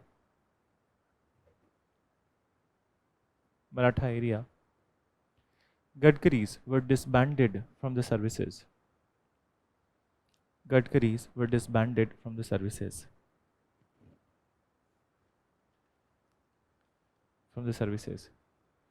Facing unemployment, Gadkaris were disbanded from the services facing unemployment. They organized revolt from Kolhapur. But later on from Savantwadi and Goa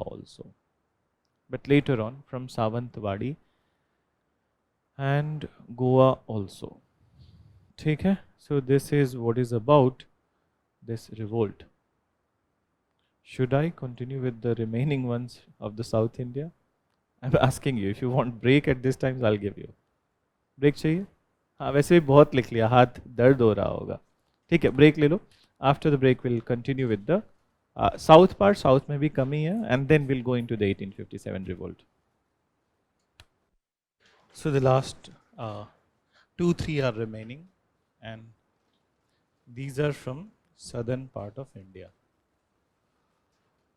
So from south, the very first revolt you write, revolt of Vijayanagaram.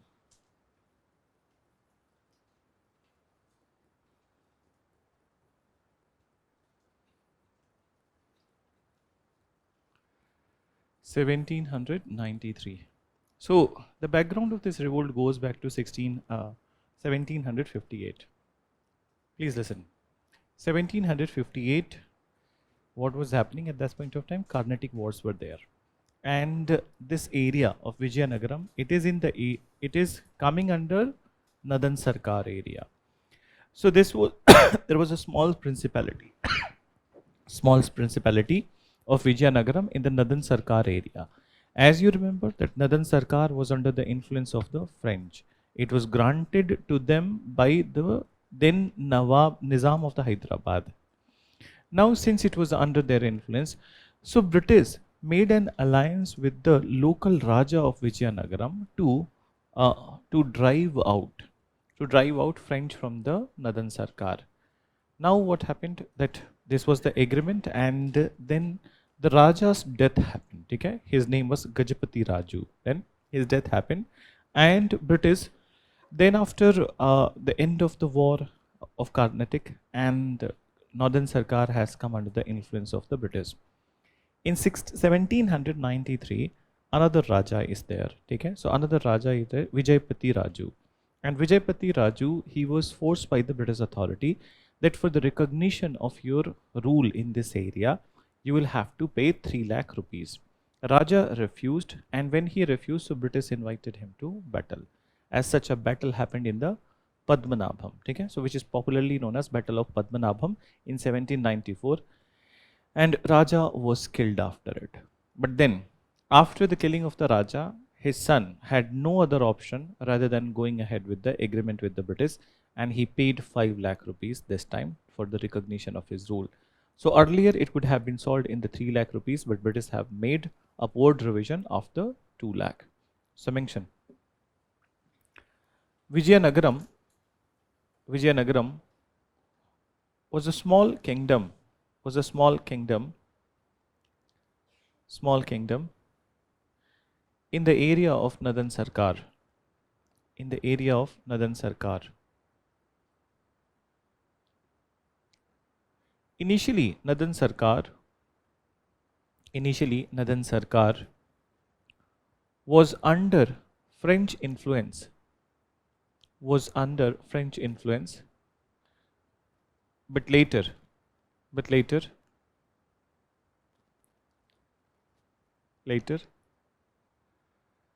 after the end of Carnatic War,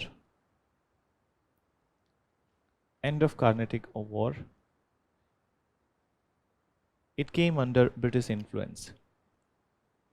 It came under British influence. In 1793,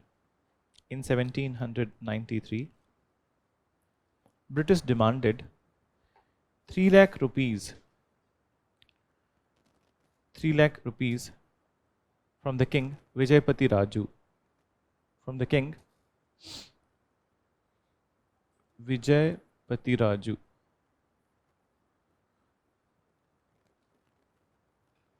for the recognition of his rule. For the recognition of his rule in this area. For the recognition of his rule in this area. Full stop. In this area. Upon refusal of payment,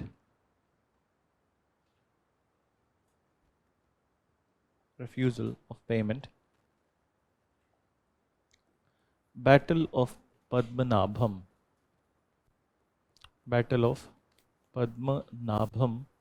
was ensued, which led to killing of Raja.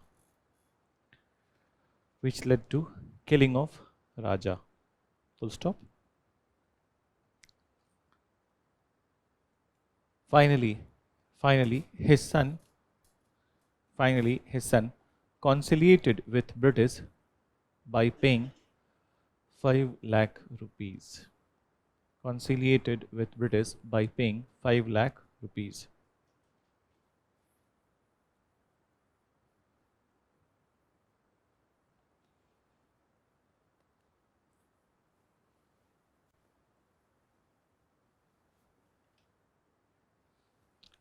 So mention revolt of Diwan Velu Thampi. Revolt of Diwan Velu Thampi, 1805. So this revolt was in the area of the Travancore. Remember Travancore? When? Mysore episode. And in Mysore episode 1790. It was because of the Travancore the third battle started. Okay, British jumped from the side of the Travancore. Travancore felt that British are their best friends. Then they are their good friends. And then when they are considering British as their good friends, so finally what happened? They came under the subsidiary alliance system. Now very soon, within 4 or 5 years, they realized that the terms and conditions of the subsidiary alliance are very harsh. Then, and they further, just like the Marathas, they realized that their sovereignty and their independence has been sold to the British authority. They are not able to take their own decision. So in this scenario, Diwan Velu Thampi, Diwan means finance minister. Okay? So Diwan Velu Thampi of the Travancore, he initiated the revolt and he was assisted by the Nayar community of the Kerala. Then, in fact, I hope some of you might be knowing that Nayars are highly influential in the Keralite society. And moreover, they are one of the unique communities because they are matrilineal in nature. You understand what is matrilineal? And acha, in any of the class, have we discussed about the three concept, that archaeal concept and the lineage concept and in the locali concept? We haven't mentioned. Just एक बार थोड़ा सा सुन लो, because अभी modern में तो कम use है, but then when you are reading ancient and medieval, so very often we talk about the kingdoms and the society of that time, that it was a matriarchal society, patriarchal society. So very first thing, what is archaeal system? Archaeal system is the system of the authority in the society. So generally we divide the, or generally we see the two type of the authorities which exist in the society, patriarchal system and matriarchal system. I hope all of you are aware about it.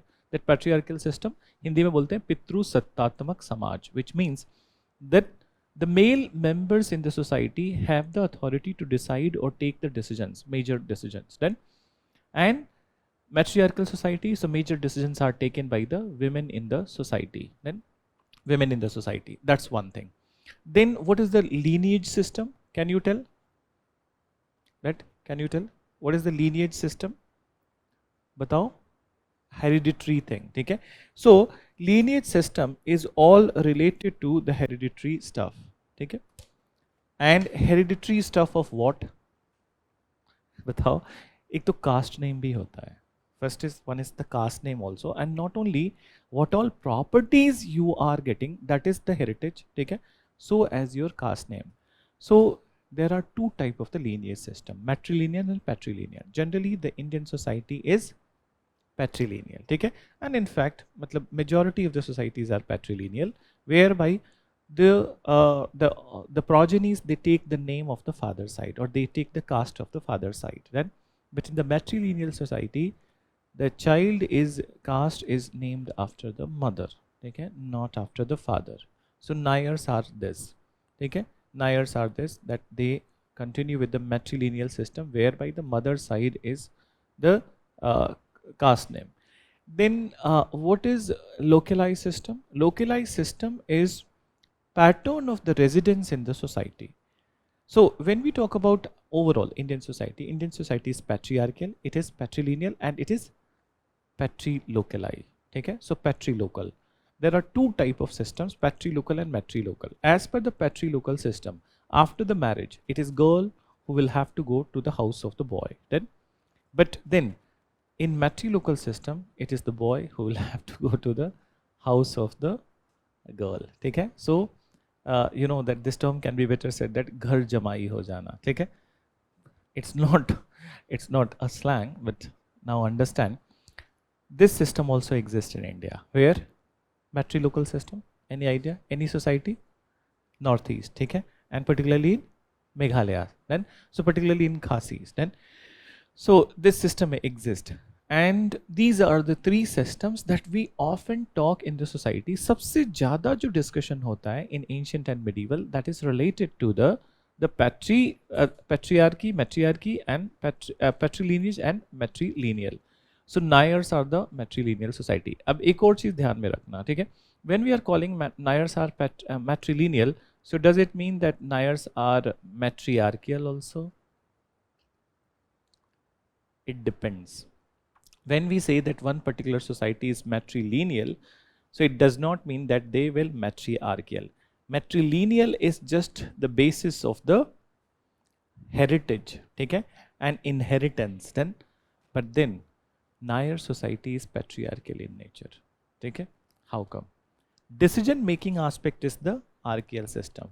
So the head of the family in the Nair society is the elder brother in the family. He takes all the decisions. Then, so he takes all the decision. So in this way, they are patriarchal, but at the same point of time, they are matrilineal. Okay?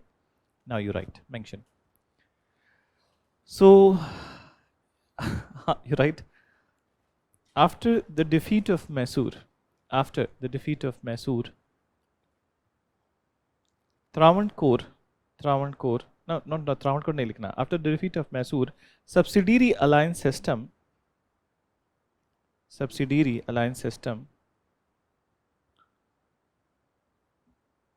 was imposed on Travancore. Subsidiary alliance system was imposed on Travancore. Then further you write,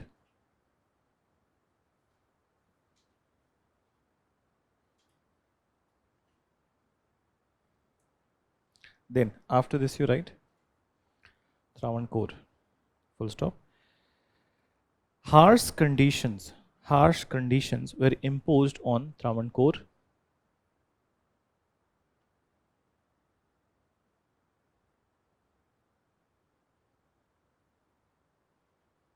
Then mention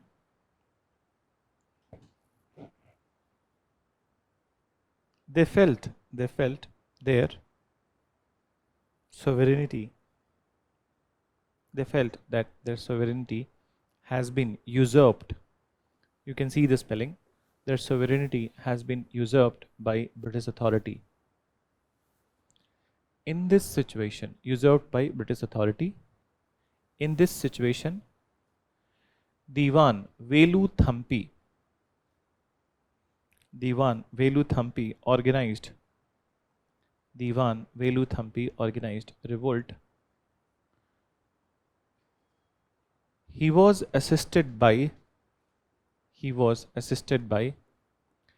Nair community of Kerala. Nair community of Kerala.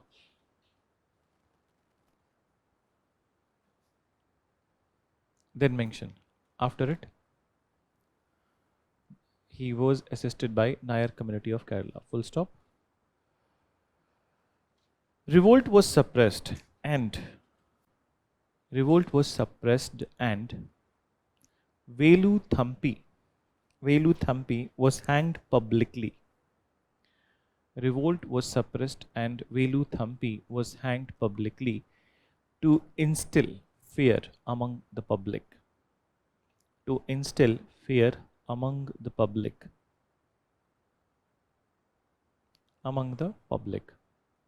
Okay?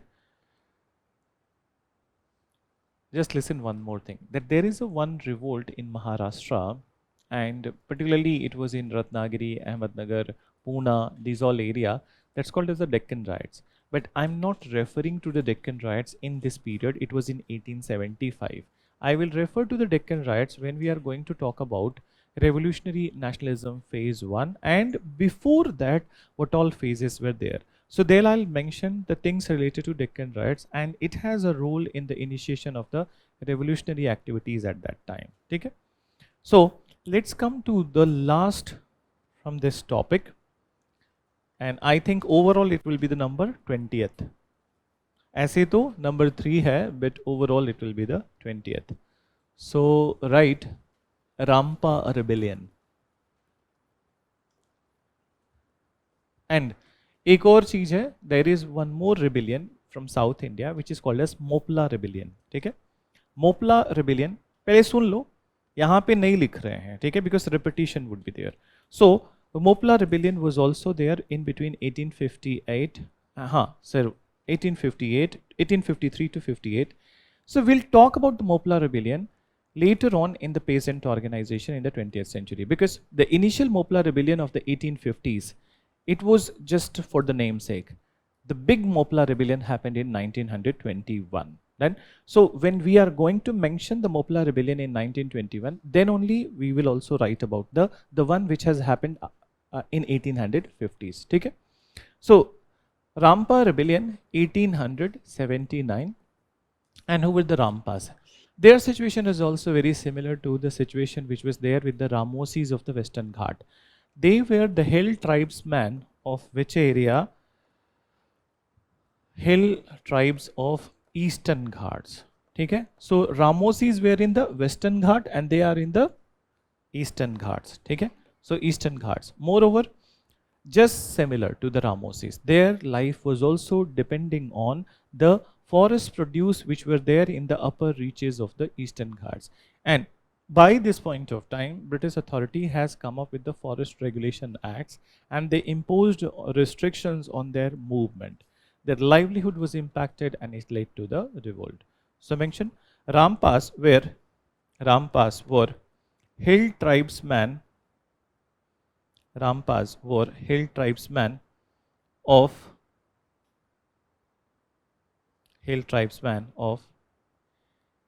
Eastern Ghats. Eastern Ghats. Their livelihood their livelihood was completely dependent. Their livelihood was completely dependent on the forest produce. Full stop. Due to forest regulation acts, due to forest regulation acts, many restrictions were imposed on their movement. Many restrictions were imposed on their movement. Full stop. On their movement. As such, they organized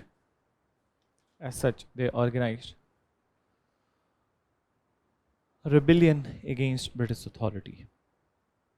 Rebellion against British authority. So that's all. That's what is important for the revolts which are in the run up to the 1857 revolt.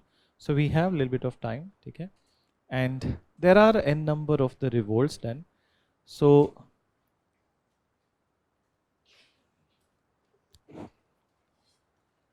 now understand. So the next part is basically we go to the 1857 revolt. Okay? So though it's a big topic, let me tell you that what all things we are going to read in the 1857 revolt, and these things are basically starting from the immediate reason of the revolt. We'll talk about that overall developments in the beginning, and then after immediate reason of the revolt or precipitating factor.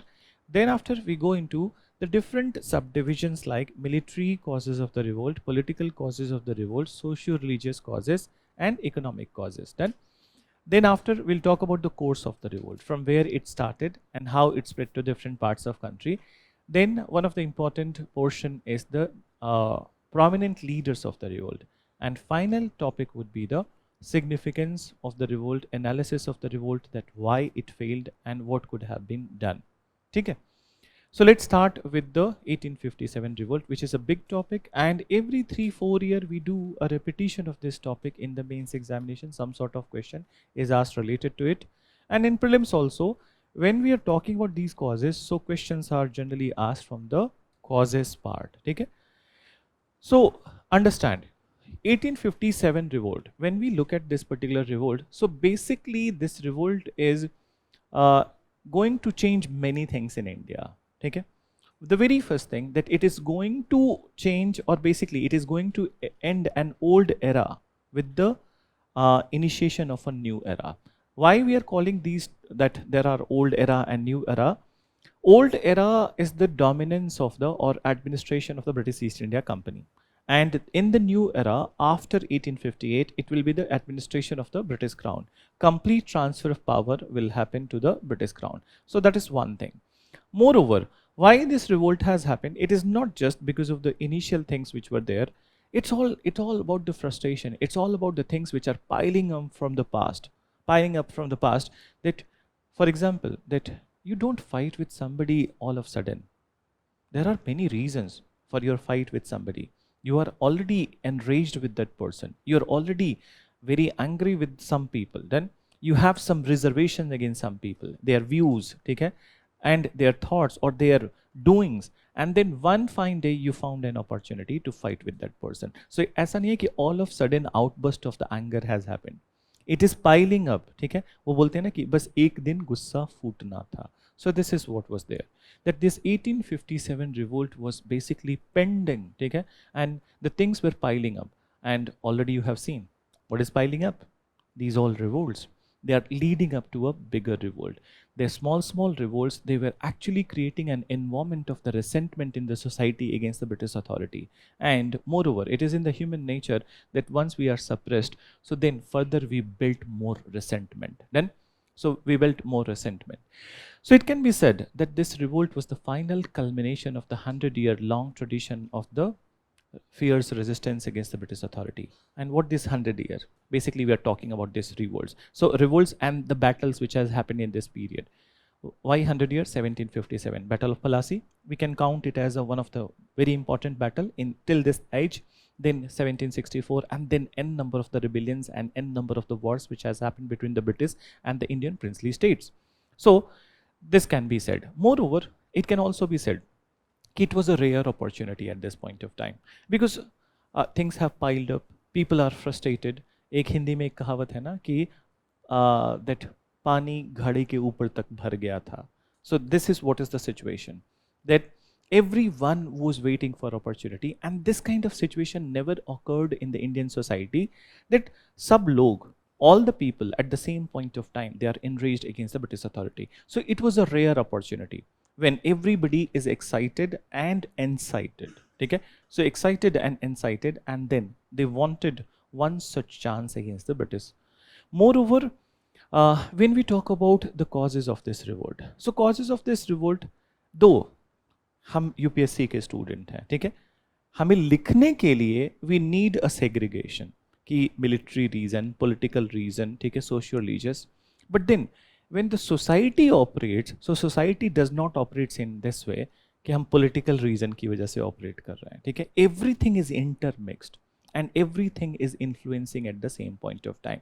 So for the writing purpose we will categorize it then, but then for example, अब एक बात तुम बताना, ठीक है, when we talk about the major factor or initial precipitating factor, so precipitating factor we say the rifle episode which led to the beginning of the revolt. So rifle episode is associated with the military. Rifle was introduced in the military, but then what was the reason? Reason was the religious, because their religious sentiments were hurt with the rifle. That's why they participated. So for writing purpose, we can write it in military, we can write it in religious, but all the things are intertwined together. Then, so this is what is there. And moreover, the change which we said, that after the end of the war, a new era will begin in which the British administration will be in the hands of the British Crown, not in the hands of a company which was there for the profit maximization purpose. And moreover, British Crown time and again they will try to give an assurance to the Indians that in their rule more welfare measures would be there, but in the company's rule these kind of assurances were not there. So mention, you're right. Introduction पहले लिख लो and then we go into the causes, ठीक है. So introduction में start with that 1857 revolt was the most massive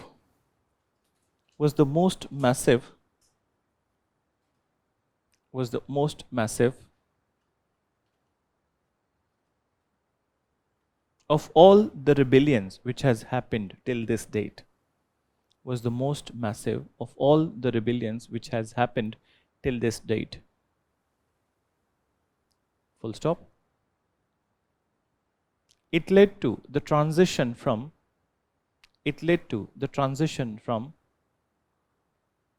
an old era. It led to the transition from an old era dominated by British East India Company to a new era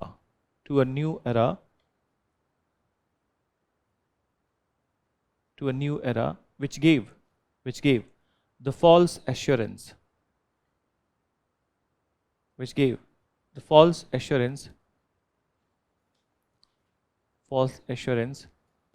of benevolence of the Indian society. False assurance of benevolence. I'm writing on the board, you can see the spelling. What do you mean by benevolence? Benevolence of India, meaning that good welfare of Indian society. Benevolence of Indian society by British Crown. By British Crown.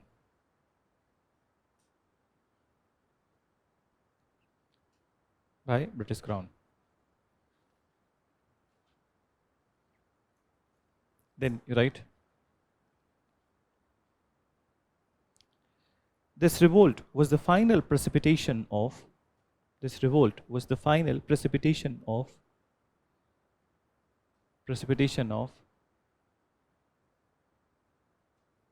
100-year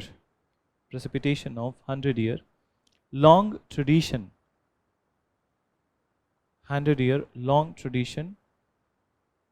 of fierce resistance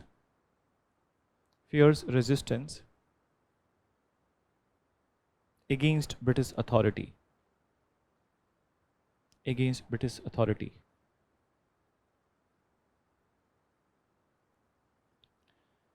The way things crystallized, the way things crystallized in 1857, the way things crystallized in 1857, comma, never occurred in the past, never occurred in the past, never occurred in the past, comma, nor tended to reoccur in the future, tended to reoccur in the future.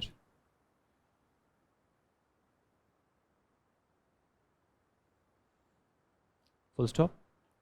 This fateful combination of the circumstances, this fateful, F-A-T-E, this fateful combination of circumstances gave a ray of hope, gave a ray of hope, gave a ray of hope to the suppressed Indian society, to the suppressed Indian society to move out, to move out from the exploitative rule of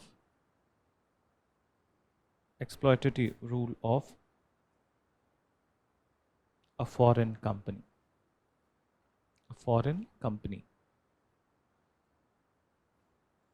Then, so this we can say as an introduction, and then let's go into the discussion. So first we talk about the immediate reason of the revolt, and then in the today's class we'll talk about the military causes of the revolt.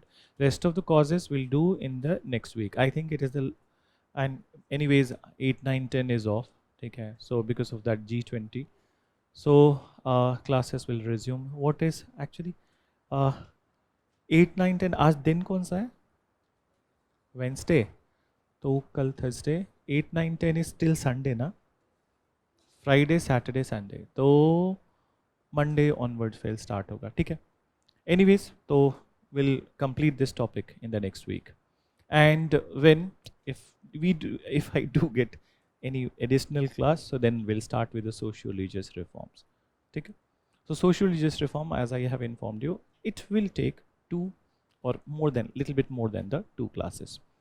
So write, पहले बस heading लिख लो. You write a heading, immediate cause of the revolt. Immediate cause of the revolt.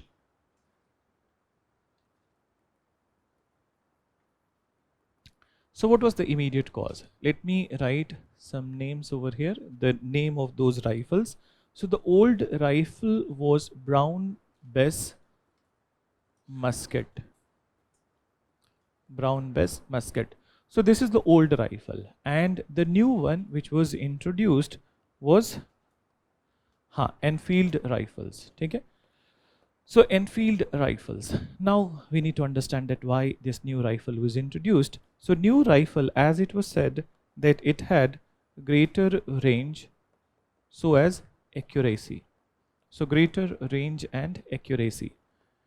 Another thing which was there in this rifle, as it was alleged that this rifle, okay, as it was said that this rifle, so before operating there was this cartridge.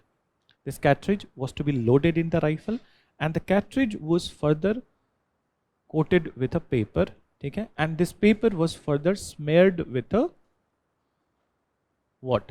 Cow fat and pig fat. So cow fat and pig fat. Now let's understand the mechanics of this particular rifle and why cow fat and pig fat. So moreover, understand that one can ask a question that why with cow fat and pig fat the sentiments of these people are hurt, with cow fat Hindus and pig fat Muslims. But why this? In one way one can say that this cow fat, maybe ghee is also a cow fat, butter is also a cow fat. So is it ghee or butter which is applied on it? No. So you need to understand, if this would have been a ghee or butter, so people would not have gone berserk at this time. It was basically the flesh fat, okay? Flesh fat which is applied on the paper. Now understand, the operation of this particular rifle. So when we talk about it, and when we talk about that why we are using flesh fat, एक बात ध्यान से समझना. The when we look at the weather of India, the temperature majorly ranges from winters को छोड़ दो, but otherwise rest of the months, barring 4 months, temperature ranges from 30 to 45, 46.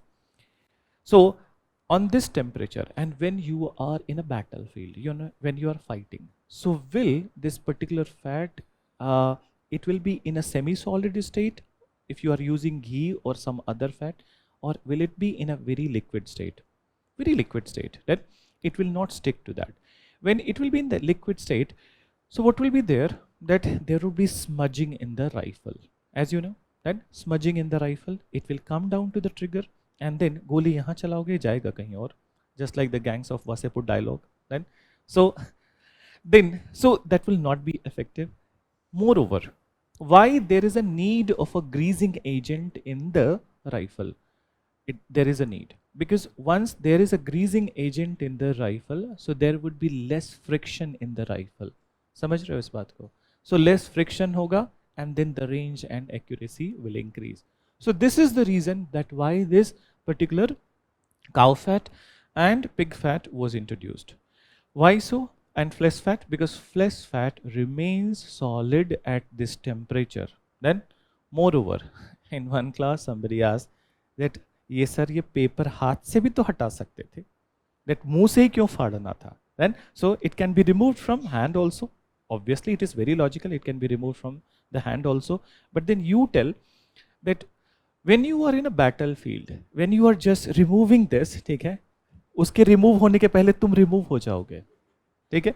So then what you need to do, that your focus must be upfront, and then you are removing it from the teeth. Then so this is what is the part of the military training, that how you operate, because you must be very much vigilant about your enemies also. So that's why it was to be bitten off from the mouth. So now this was the reason that it was introduced, but British did not knew, and it cannot be said that it was a deliberate. Some of them can do it deliberately, but then if they have been knowing the cultural sensitivity of the India, they would not have gone in this direction. They must have replaced it with something else. But since their cultural insensitivity was there, and at the same point of time they didn't had knowledge that how it will unfold, it was introduced. After the introduction, the initial attitude of the sepoys was that they will not be using this rifle. They will use the old rifle, they will not use the new rifle. So initial attitude, when they have gone with this, they were fired from the services. This was the reaction from the British authority. But all changed from the Calcutta. And in Calcutta, when Mangal Pandey has gone a step ahead, and then he fired or he killed his commanding officer, British attitude also got hardened.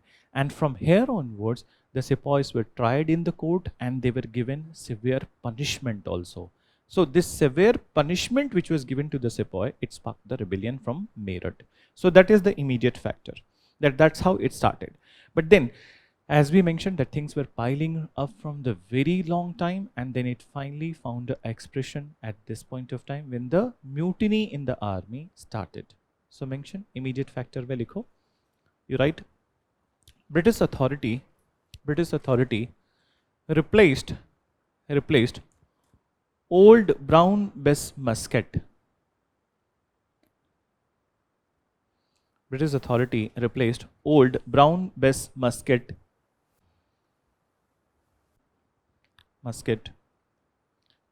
with new Enfield rifles. With new Enfield rifles for the greater range. New Enfield rifles for the greater range and accuracy. For the greater range and accuracy.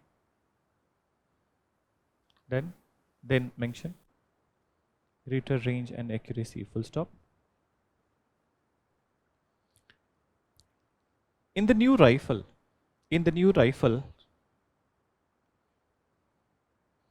before loading the cartridge,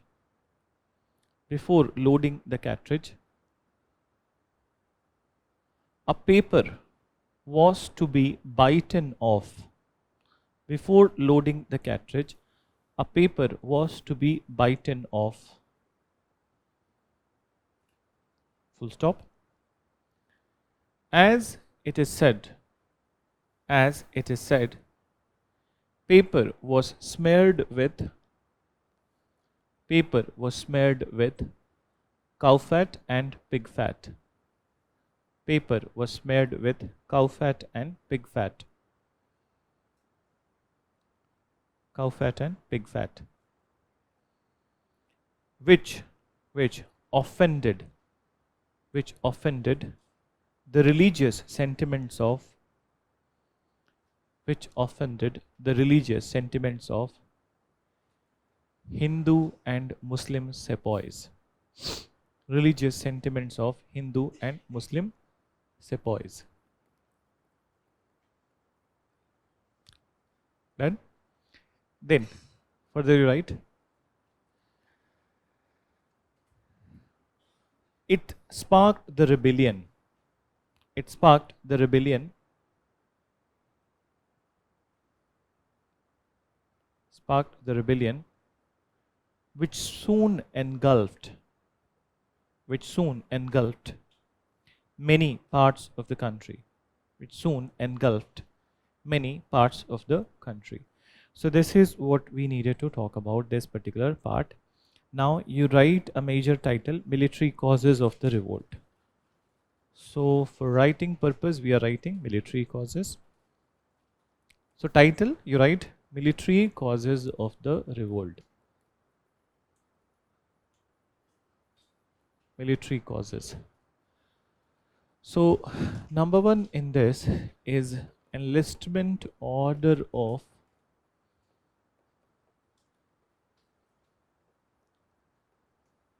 1856. So now understand, what is this enlistment order of 1856? Have you heard the word conscription? Let me write.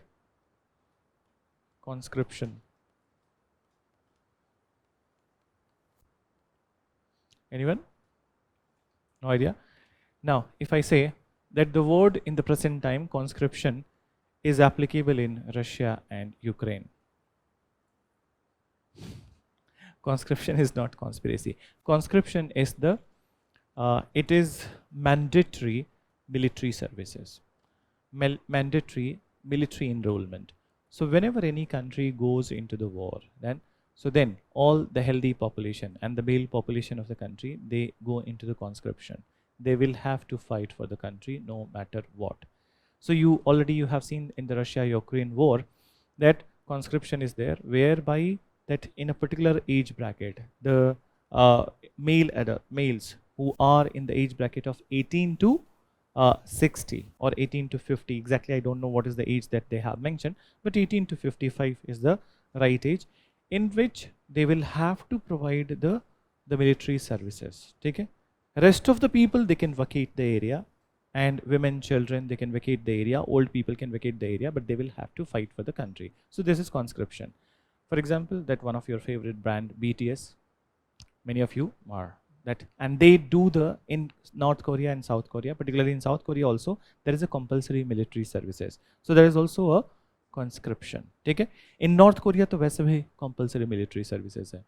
That in North Korea, everyone will have to be in the military services. Okay? So this enlistment order of the 1856, it said that all the sepoys who are there in the services of the company, they will have to go wherever they are ordered to serve the duty. And it does not mean that they are talking about serving the duty in India. They are talking about the serving the duty or serving the duty outside India in the many British colonies, which can be South Africa, which can be Fiji, which can be many of the colonies of the Britain. So now when this instruction was passed, what it will lead to? The sepoys who were there in the army, they started fearing that in the other land, in the foreign land, they will be forced to accept Christianity. In their land, they can resist it. But in the foreign land, they don't have any option rather than accepting the Christianity. So this was one of the fear, that maybe their religion would be converted in the foreign lands. Another fear which was there, which is related to the superstitious practice in the Indian society. We don't mean to say that everyone in the Indian society was so superstitious, but then a good chunk of the people had this superstitious belief. And what is the superstitious belief? One, if anyone crosses the sea, so they lose their religion. Okay, so crossing the sea in some part of the society was considered as a sin then, and they lose their religion. In fact, there are many mythological stories which are responsible for it, creation of this particular myth. So for example, uh, that I think in one of the class we asked about, did I ask or not, I don't know, which area of the, or which particular part of the Indian Ocean is more deeper, Arabian Sea or Indian Ocean, Bay of Bengal? Bay of Bengal is more deeper. Okay, Arabian Sea is not that deeper, but Bay of Bengal is more deeper. Then, and moreover, when you look at uh, the nature of the water, color of the water. So in Arabian Sea side, you will see that it is more sky blue, and in the Bay of Bengal side, it is more brackish, okay, or black nature. So there are many such stories over here. One of the story is related to the Ramayana itself. That in Ramayana, what it is said that when the Lord Ram or Lord Hanuman, when he crossed that Rameshwaram to Talai Mannar, so then at that point of time he encountered many such devils in the sea, okay? And he overpowered these devils. Then, so there is a common belief that in the seas there are the devils. Then, moreover, one more scientific thing associated with it, that when we talk about the tropical cyclones, later on in your geography you'll be reading about the tropical cyclones. So tropical cyclones are more dreaded in the Bay of Bengal than in the Arabian Sea. So in Arabian Sea it does not leads to a hell lot of devastation. कुछ कुछ होता है, ठीक है, बॉम्बे में, but then उसके beyond कुछ नहीं होता है. So but in the Bay of Bengal side, it leads to a hell lot of destruction. In fact, the last tsunami which is there in our mind, that was in the Bay of Bengal itself. Okay? Madras and these all area, they were completely wiped out, the coastal parts. In fact, there is a one place closer to Kanyakumari, Indira Point, which was the last point of India. It completely got submerged in that tsunami. So basically the water phenomena, or basically the earth related phenomena, are more rigid in the Bay of Bengal. It further emboldened the belief of the people that there are some devils in this area. Moreover, ठीक है, modern time की भी बात करें ना, तो it may embolden the belief. One of the worst incident of the aviation history has happened in this area. The very recent was MH370 of Malaysia. You remember? 300, near about 370 or 85 people were on board, and even the black box is not found. That the last place from where the signal was received, that with the GPS technology, with all the sophisticated technology, we are not able to trace that where is that ship, where are that people. And this is not the first incident which has happened with the Malaysia. There are 3 incidents of the Malaysia which has happened in this area. So these all emboldened the belief. Abhi ke time wala alag rakh do, but the old things, they have emboldened the belief of the people that this area is the area of the devils. And if somebody goes and comes back, so he has converted himself to a devil. He becomes a devil. So this superstitious belief was also one of the reasons that people were not liking, and they did not welcome this move that they will have to serve in the British colonies. So this further created fear among them. Then apart from it, number 2, Post Office Act. Post Office Act of 1850s. What it did, that this Post Office Act, it withdrew the free postage privileges. So free postage privileges of the sepoy. What is this? It means, okay, suppose a sepoy is working in Delhi, his house is in Pune, he want to send something to his house, he can send free of cost. Chota sa reason hai, but then it is a reason. So it is actually adding up that now the British attitude has changed. पहले तो ये free में देते थे, अब तो free में देना भी बंद कर दिया. That's one thing. Then apart from it, number 3, bhatta. Have you heard about this word, bhatta? And in English, what do we call? Allowances. Okay? So in present time, we government officials, government servants, you will also be getting so many allowances, which includes HRA, okay, dearness allowance, then travel allowance, food allowance. कितने type के मिलते हैं? In fact, basic salary से ज़्यादा तो allowance होता है. So these people, they were paid bhatta. Okay? When sepoys, they were paid bhatta, and whenever they were serving far from their home location, so they were paid bhatta, many types of the bhatta. Now in 1850, After 1850s, these bhattas were completely that removed from the payment. Now, can you tell the reason that what is the compulsion of the company that why they have removed this bhatta, or why they are slowly reducing the privileges of the sepoys? You have already read in the Charter Acts. Companies becoming bankrupt, its commercial profits have gone down, and then company has already been asked by 1833 कि बंद करो अपना commercial business. Then so company employees were already knowing कि अब किसी भी time पे any time we will have to go back to England. Then so why give it to the army? अपना ही जेब भर लो जो भी पैसा आ रहा है. That's the reason that they were all interested in filling up their own coffers rather than making the payments which they have already assured to the sepoys. So you write mention. Start with the, have you written enlistment order? But title लिखा है, but अंदर में नहीं लिखा है कुछ भी. So mention that this made it compulsory. This made it compulsory on sepoys. This made it compulsory on sepoys to serve the duty,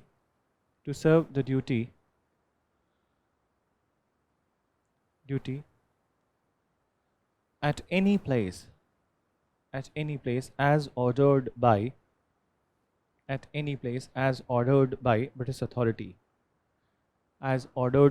authority, which also includes serving in the other colonies,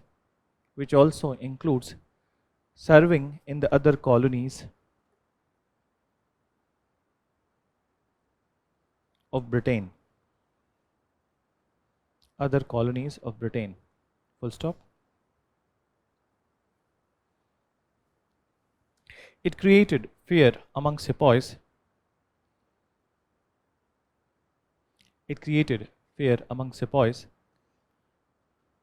That in the foreign lands,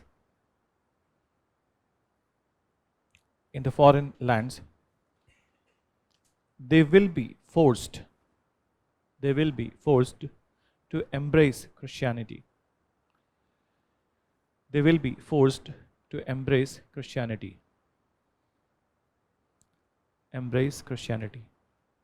Then, moreover,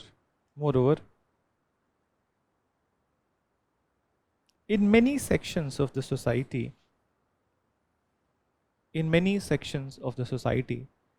crossing the sea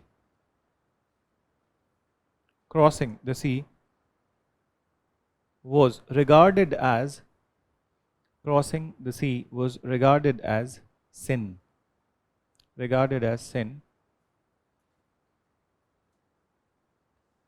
Then next point, number 2.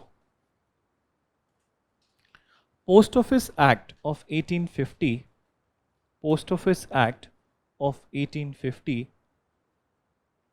withdrew the free postage privilege of the sepoys, which they enjoyed. Free postage privilege of the sepoys which they enjoyed earlier.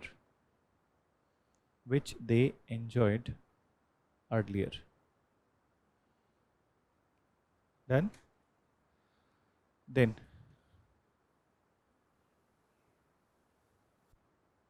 third you write mention. Whenever a sepoy was serving far from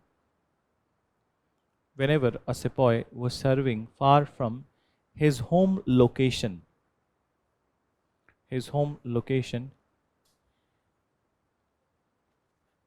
bhatta was given to him. Bhatta or allowance was given to him.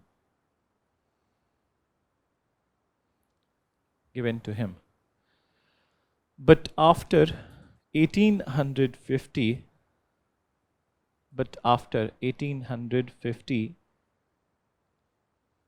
it was discontinued. It was discontinued. Done? Discontinued. Then, now understand. So, there was a racial discrimination in the army. Racial discrimination in the army, and very often, okay, very often, many of the Indians were abused also. So, this is one reason. Then, moreover, there is one more issue I think we have already mentioned when we compare the salary. Then, so in comparison, that European sepoys are getting 3 times salary of the Indian sepoys. So, that is one thing. But one of the very important aspect of this particular that military, in the army, majority of the recruits were from 3 areas, and these areas were Bengal, Northwest Frontier Province, and Awadh. Okay? So these 3 areas. So Bengal, Awadh, and Northwest Frontier Province. When we look at the society of these area, so in these area, caste system was very strong, and so as the recognition on the basis of the class. So for example, that when we talk about the caste, I think we have discussed it, that caste is not just the feature of the Hinduism, though it emerged from the Hinduism, but then all the religions which were there in the Indian subcontinent, in them also some sort of casteism developed. In fact, in the Islam also. Okay? So Ashraf, Ajlaf, okay? Pathans, higher caste, lower caste. So this kind of system also developed in them. When we are talking about these all 3 areas, so in 3 areas, since the caste consolidation was high, what happened? British many a times deliberately, okay, they humiliated the upper caste Rajputs and Brahmins and the upper class Pathans in front of the lower caste recruits. So now these upper caste people who were there in the army, they felt that this is a deliberate attempt of the British authority to destroy the traditional structure in the Indian society. Okay? So they felt that they are just trying to destroy the social system which exists in the Indian society. So now here also what we can say, ho to raha hai military mein, it is happening in the military, but then what is the fear? That social system of India. So mention, you write. First you write, there was huge racial discrimination in the army. There was huge racial discrimination in the army. And moreover, an Indian sepoy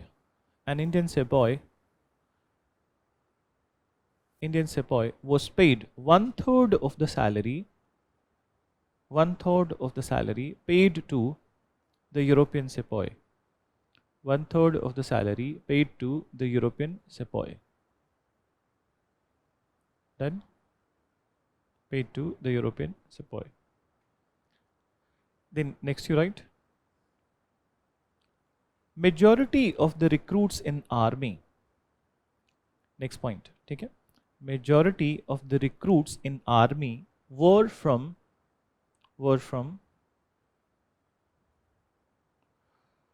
Bengal, Awadh, and Northwest Frontier Province. Bengal, Awadh, and Northwest Frontier Province. In these areas, caste and class consolidation was very high. Consolidation was very high. Then mention, whenever the high caste Brahmins and Rajputs,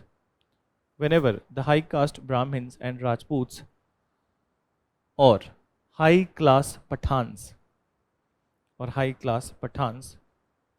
were humiliated in the army,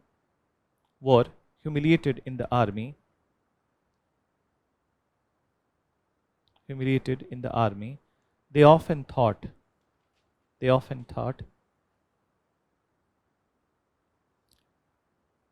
that it is the deliberate attempt of British authority. It is the deliberate attempt of British authority to break the traditional social fabric of India. To break the traditional social fabric of India. Fabric of India and impose Western culture and impose Western culture on Indians. Western culture on Indians. So this is what is all about the military causes of the revolt, but then n number of the topics are there, so we'll do that in the next class. Take it? Done? So next week, whenever we get the class, it will be according to that. So we'll complete the 1857 revolt in the next class, and as I said, we'll start with the socio-religious reforms. Chalo, thank you.